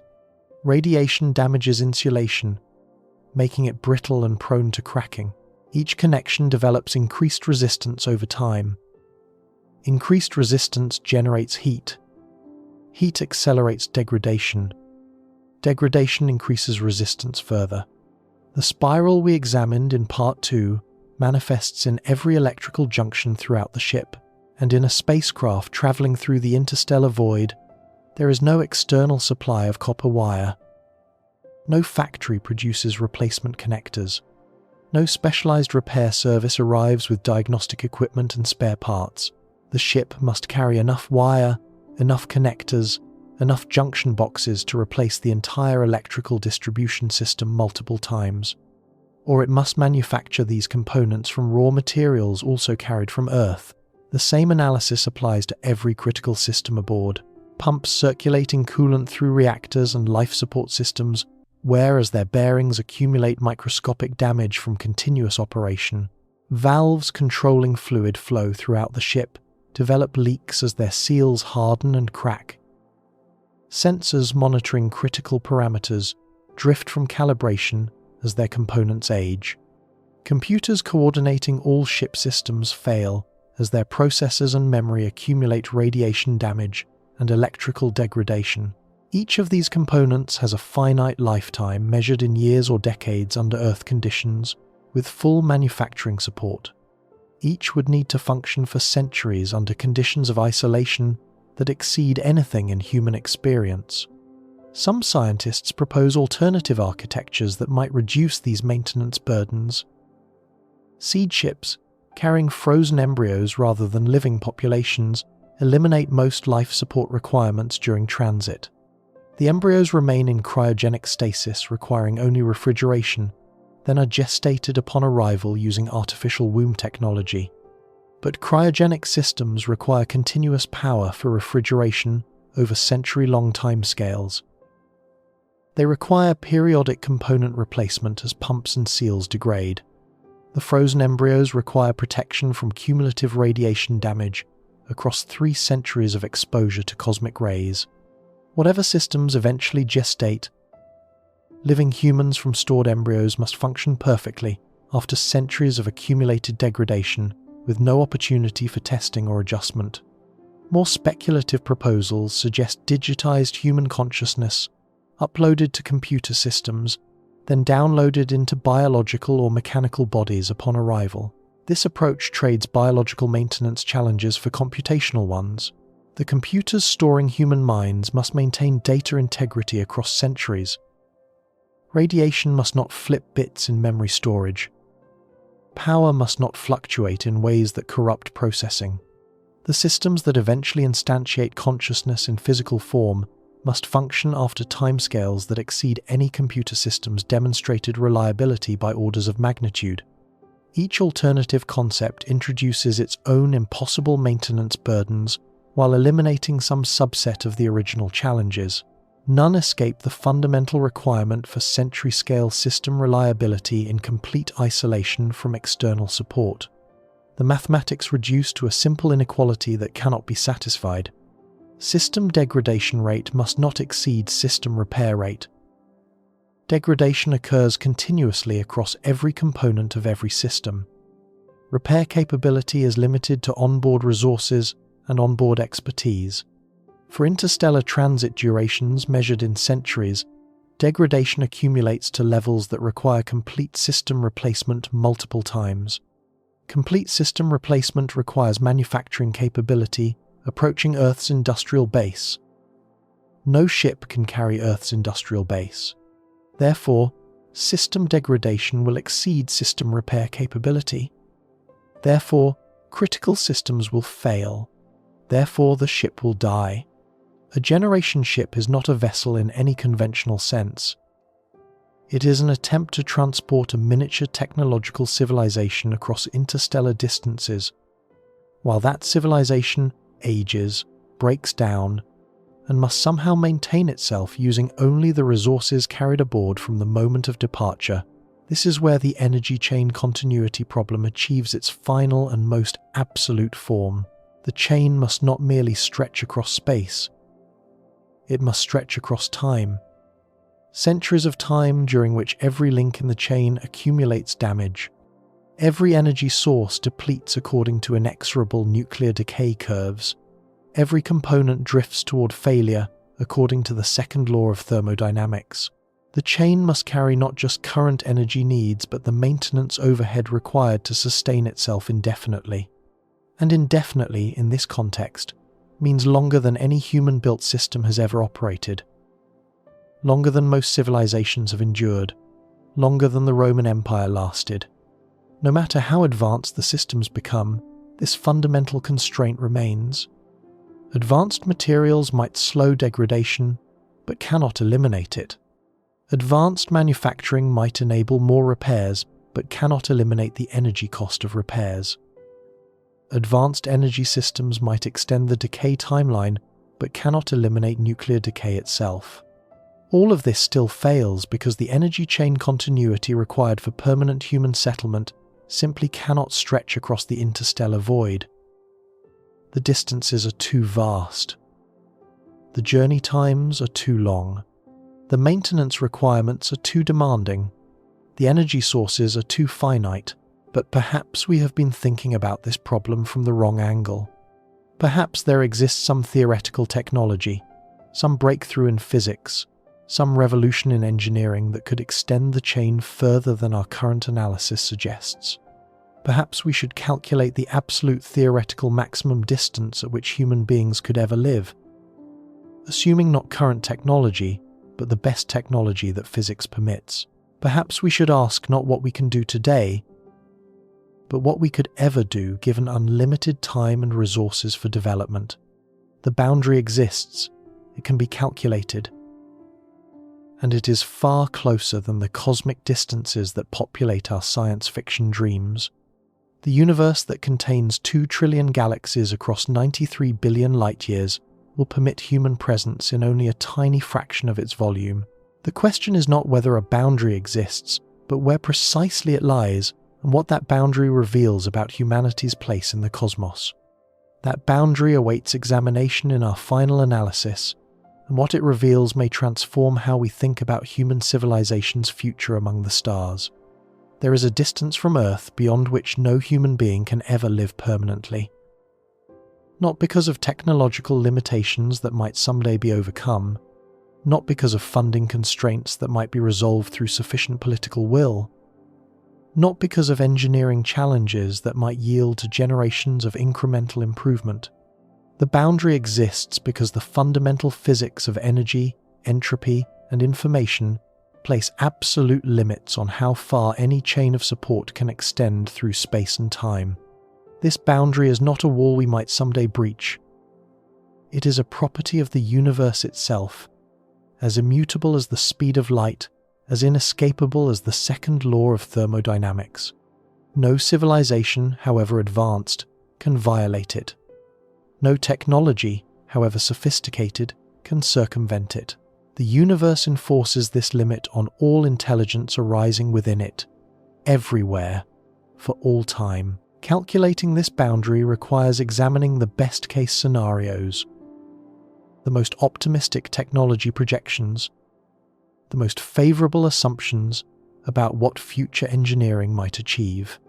We must assume that every problem we have identified finds its theoretical solution, that every constraint we have explored relaxes to its physical minimum. Even then, under these maximally generous assumptions, the boundary exists. Physics demands it. Consider fusion power, the theoretical solution that seems to answer every objection we have raised. Fusion fuel does not decay, like plutonium. Deuterium remains stable until deliberately fused, eliminating the decay-driven power loss that dooms RTG systems. A ship carrying deuterium could theoretically operate for centuries without watching its fuel slowly transmute into uselessness. This sounds like the answer. It is not. We examined fusion's extreme requirements: earlier plasma temperatures of 100 million degrees, magnetic confinement systems of extraordinary complexity, control systems managing instabilities on microsecond timescales. But even setting aside the question of whether such systems can be built reliably, fusion introduces a maintenance burden that fission avoids. The neutrons produced by fusion reactions cannot be magnetically confined. They slam into the reactor's first wall, carrying 14 million electron volts of energy, gradually destroying the very structure that contains the reaction. Current experimental reactors require first wall replacement every few years. A fusion-powered interstellar vessel would need to manufacture these plasma-facing components for centuries, requiring metallurgical and machining capabilities approaching Earth's industrial state-of-the-art. Fusion does not escape the maintenance spiral. It merely begins the spiral from a higher starting point, with more complex components requiring more sophisticated manufacturing to replace. A fusion-powered interstellar vessel would need to carry replacement first-wall components for centuries of operation, or manufacture them en route. Manufacturing plasma-facing components requires specialized metallurgy capable of producing materials with precisely controlled microstructures. It requires precision machining to tolerances measured in thousandths of an inch. It requires quality control that approaches the state-of-the-art even on Earth, using equipment that itself requires maintenance and calibration. The mass and complexity required to support that manufacturing capability compounds the mission requirements dramatically. Every kilogram of manufacturing equipment requires fuel to accelerate. Every manufacturing process requires energy to operate. Every component of the manufacturing system requires maintenance that draws on still other systems. Even with perfect fusion technology, the maintenance requirements remain. Magnetic confinement coils experience degradation from the intense fields they generate. Superconducting materials that carry the enormous currents needed for plasma confinement gradually accumulate defects that increase resistance. Cooling systems for those superconducting magnets require continuous power and periodic component replacement as pumps wear and seals degrade. Fuel handling systems that inject plasma at millions of degrees require extreme precision and suffer inevitable wear from the temperature differentials and mechanical stresses involved. The most optimistic projections for fusion technology do not eliminate maintenance. They simply change the specific components that fail. The energy required for maintenance continues accumulating. The constraint underlying all constraints remains in force. But let us assume fusion technology achieves reliability levels far beyond current engineering. Let us assume century-long component lifetimes through materials science breakthroughs we cannot currently imagine. Let us assume redundancy factors, providing 300 years of continuous operation without external inputs. Let us assume manufacturing capability sufficient to address any remaining maintenance needs using only materials carried from the beginning. What then? What is the theoretical maximum range under these maximally optimistic assumptions? The answer comes from information theory rather than energy physics. Even with unlimited energy, human settlements require information flow. Medical emergencies require diagnosis and treatment protocols that no finite database can completely anticipate. Equipment failures in complex systems require troubleshooting procedures that depend on the specific constellation of symptoms, system history, and environmental factors present. Technical questions arise that require access to accumulated human knowledge spanning every field from metallurgy to medicine to agriculture to psychology. No settlement, no matter how well prepared, can anticipate every possible problem it will face. The combinatorial explosion of potential failure modes in complex systems exceeds any finite preparation. The knowledge base required to address arbitrary challenges spans the totality of human technical achievement across all disciplines developed over centuries of civilization. At light speed, information transfer to Proxima Centauri requires 4.24 years each way. An emergency query sent to Earth receives a response 8.5 years later, assuming someone on Earth was monitoring for the message, understood it, researched an answer, and transmitted a response immediately. If the problem required multiple exchanges of information, a diagnostic dialogue narrowing down the cause of failure through iterative questioning, the process might require decades of back-and-forth communication. At greater distances, communication delays extend proportionally. A settlement at 10 light-years requires 20 years for a single query response cycle. A question asked by a 30-year-old colonist receives an answer when they are 50, assuming they survived the intervening decades without the needed information. At 50 light-years, a century separates question from answer. At 100 light-years, 2 centuries. Beyond a certain distance, the communication delay exceeds the timescale of the emergencies being addressed. A medical crisis that kills in days cannot be resolved through communications requiring years. A mechanical failure that compounds into catastrophe within months cannot be repaired through decades-long diagnostic exchanges. An agricultural blight that destroys food production within a growing season cannot be addressed through century-long consultation.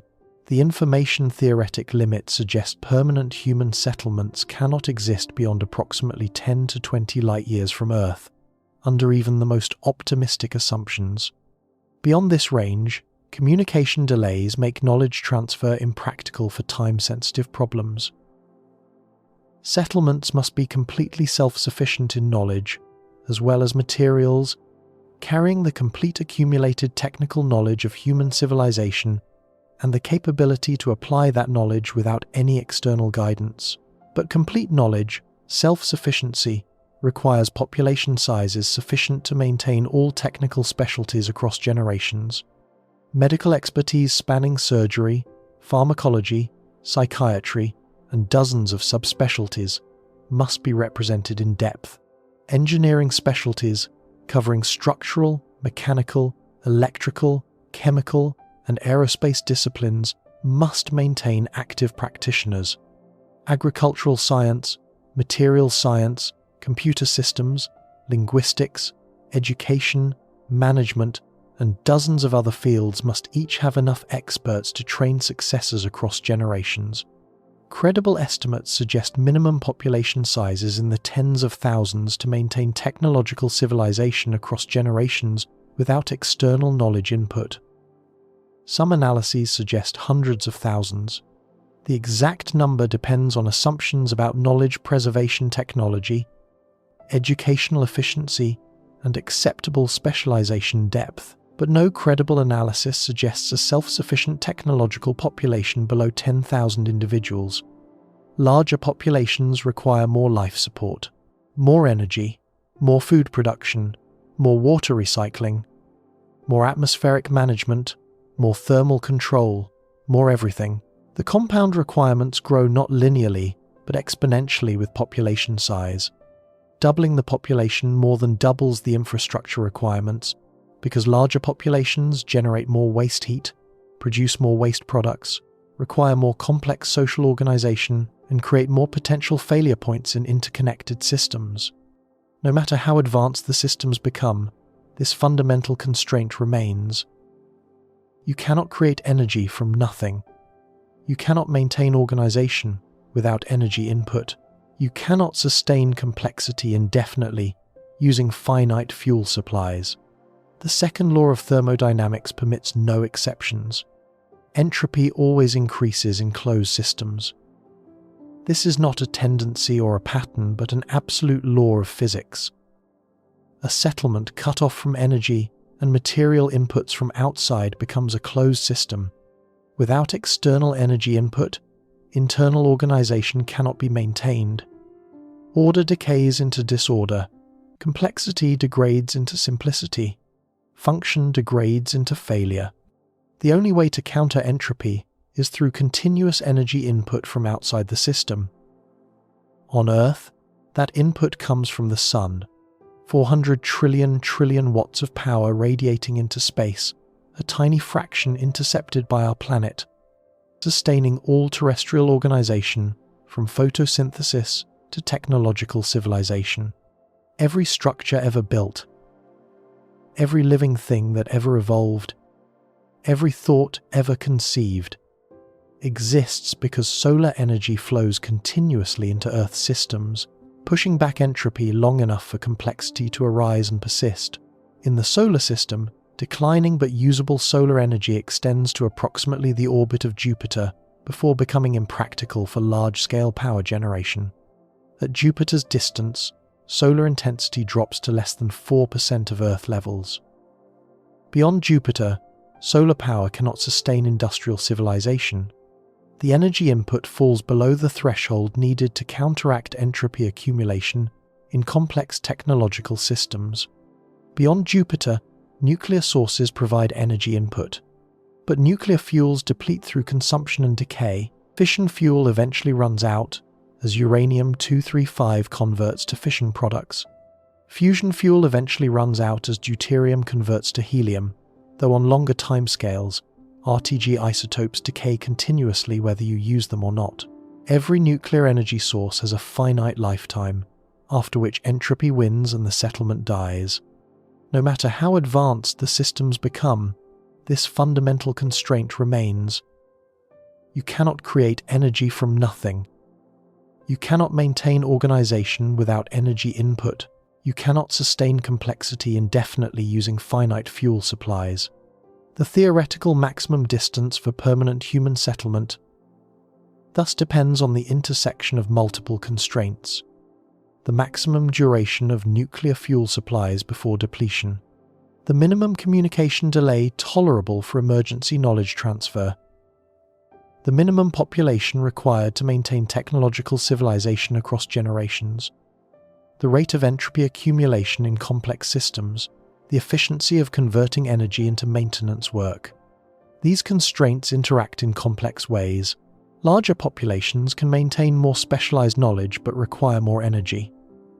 Higher energy systems enable more manufacturing capability but generate more waste heat that must be rejected. Credible analyses examining these interacting constraints converge on a similar conclusion. Permanent human settlements are theoretically possible throughout the inner solar system. Mercury, Venus, Earth, Moon, Mars, and the asteroid belt lie within range of solar power, supplemented by nuclear sources. Settlements in these locations could maintain energy chain continuity through combination of local solar collection, imported nuclear fuel, and supply chains connecting them to Earth's industrial base. Challenging but conceivable with projected technology. Long-term outposts might extend to the outer solar system. Jupiter's moons, perhaps Saturn's, sustained by nuclear power and aggressive local manufacturing, but these outposts would remain fundamentally dependent on support from the inner solar system. They could not maintain indefinite self-sufficiency. They would require periodic resupply of specialized components, nuclear fuel, and irreplaceable materials. They would represent the far end of humanity's supply chain, not independent civilizations. Beyond Saturn, permanent settlement becomes implausible, even in theory. The distances are too great. The resupply times are too long. The energy sources are too finite. The outer planets might host temporary research missions lasting years or decades, supplied by immense logistical efforts from the inner solar system. They cannot host permanent human communities lasting centuries. Beyond the solar system, the mathematics become impossible. Interstellar distances combined with journey durations, combined with maintenance requirements, combined with nuclear decay rates, combined with information delays, create constraints that cannot all be satisfied simultaneously. No amount of engineering cleverness can overcome fundamental physical limits. You cannot negotiate with the inverse square law. You cannot persuade entropy to relax its grip. You cannot convince light to travel faster than physics allows. The hard boundary for permanent human habitation lies somewhere between 10 and 100 astronomical units from the Sun. 1 astronomical unit equals the Earth-Sun distance, approximately 93 million miles. At 10 astronomical units, we are just past Saturn's orbit. At 100 astronomical units, we are in the scattered disk beyond Neptune, but still far closer to the Sun than to any other star. In cosmic terms, this is an infinitesimally small region.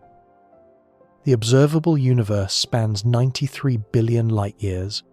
Our galaxy alone measures 100,000 light-years across and contains 400 billion stars.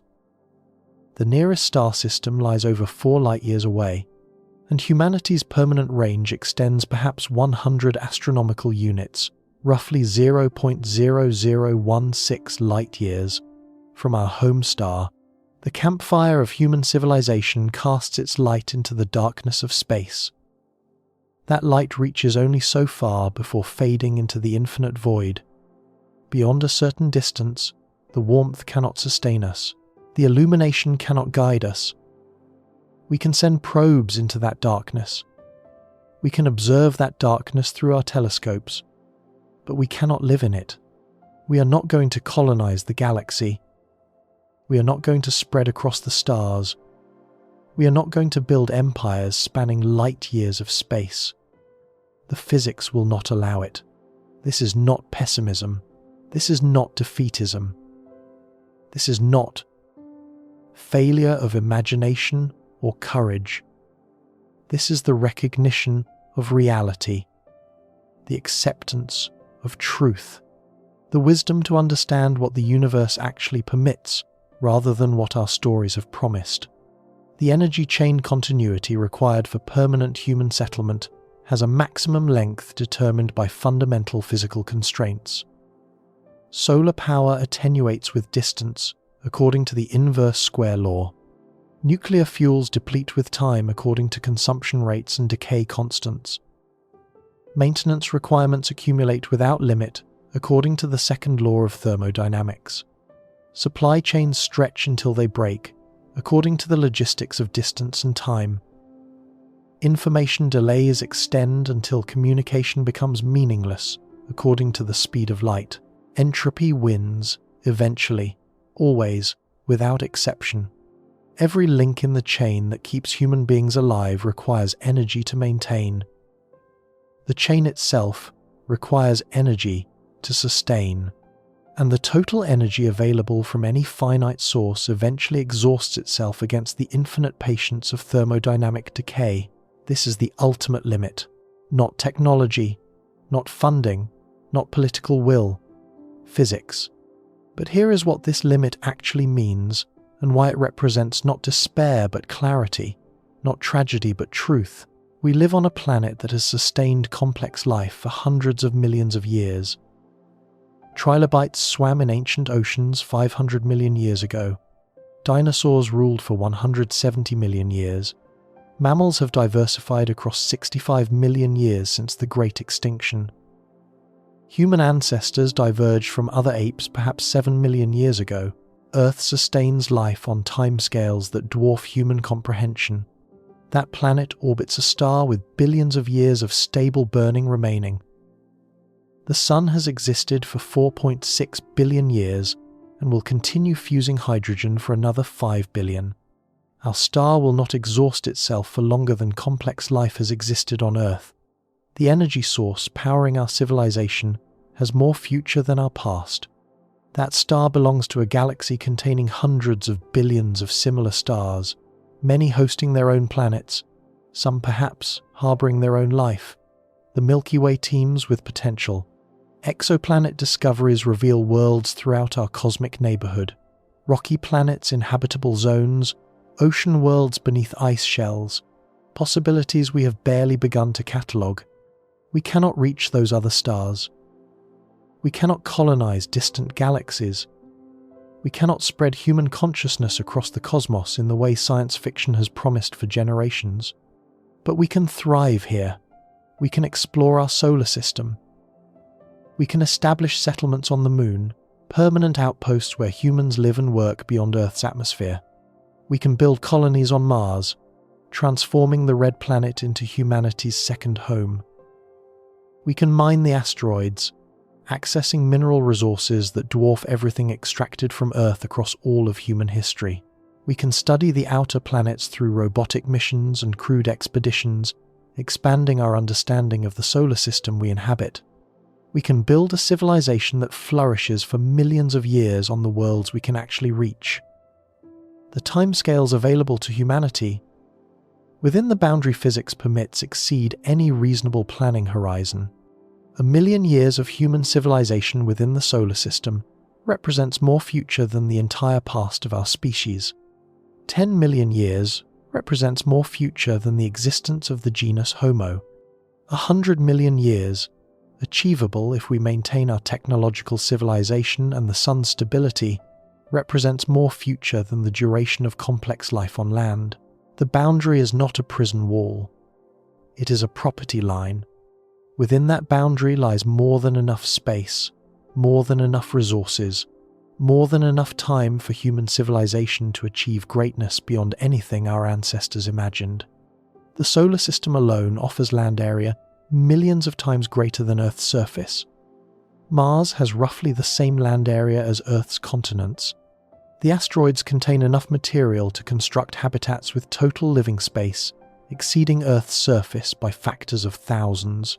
The moons of Jupiter and Saturn offer dozens of additional worlds for exploration and development. Mineral resources within the boundary, effectively unlimited for any conceivable human population. A single metallic asteroid 1 kilometer in diameter contains more iron and nickel than humanity has mined throughout all of history. The asteroid belt contains millions of such bodies. The resources available within our cosmic property line would support quadrillions of human beings for millions of years. Energy from the sun will sustain industrial civilization for longer than complex life has existed on Earth.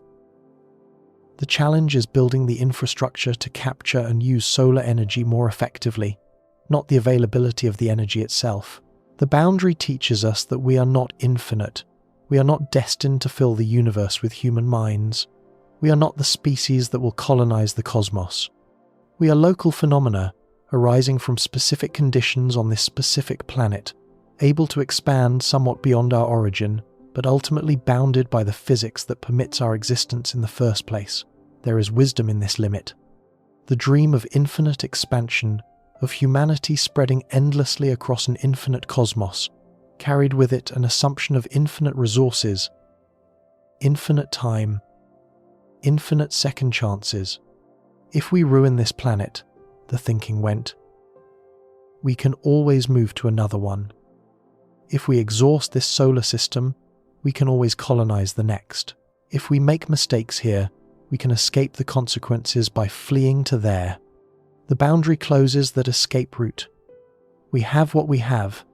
The solar system offers tremendous abundance, but it is finite. The sun will burn for billions of years, but not forever. The resources available to human civilization are vast but bounded. We must learn to live within limits, because limits are real and inescapable. This changes how we should think about our present moment.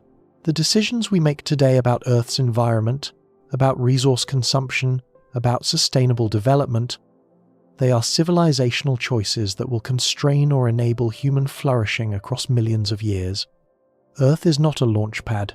It is not a starting point we will someday leave behind. It is the foundation of everything humanity will ever build, the anchor of every supply chain we will ever establish, the source of the industrial civilization that any space settlement will depend upon for centuries or millennia after founding. We are not a spacefaring species waiting to escape a damaged planet. We are a planetary species that might someday establish permanent settlements throughout the solar system, but only if we maintain the technological civilization capable of supporting those settlements. And that technological civilization depends on Earth, will depend on Earth, cannot escape depending on Earth within any reasonable planning horizon. The energy chain continuity that limits our cosmic range also grounds our cosmic significance. We matter here, on this planet, in this solar system, within the boundary physics allows us to inhabit. Every human achievement, every scientific discovery, every work of art, every act of kindness occurs within this bounded region of space-time. It concentrates them, it makes them precious. It gives them context against the infinite emptiness we cannot enter. The universe may contain other intelligent species on other worlds orbiting other stars. They face the same limits we do. Physics does not bend for them any more than it bends for us. Each intelligence arises locally, flourishes locally, and remains bounded by the same fundamental constraints that bind us. Perhaps that is the deepest truth the boundary teaches. We are not exceptional. We are typical. The universe creates intelligence on planets, allows it to spread somewhat beyond its origin, and ultimately contains it within the range that physics permits. Every civilization that ever arose or ever will arise faces this same constraint. Every species that ever looked up at the stars and dreamed of reaching them discovered, or will discover, that the stars remain forever out of reach. This is not tragedy. This is reality. And reality, accepted and understood, provides foundation for wisdom that fantasy can never offer. How far from Earth could we ever actually live? Perhaps 100 astronomical units. Perhaps a few light days, at most. A sphere of cosmic habitability, smaller than the distance to the nearest star.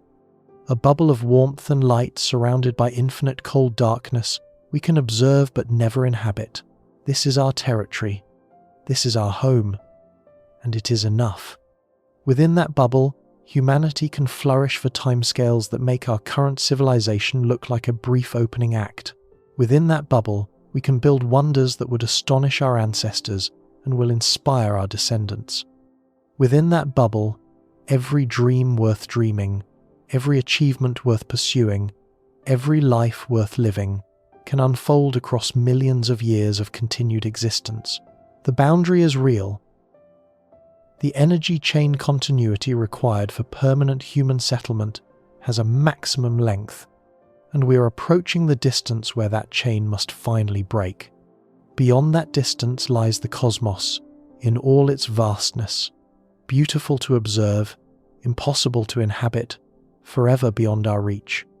But within the boundary lies more possibility than humanity could exhaust in 1,000,000 years of effort.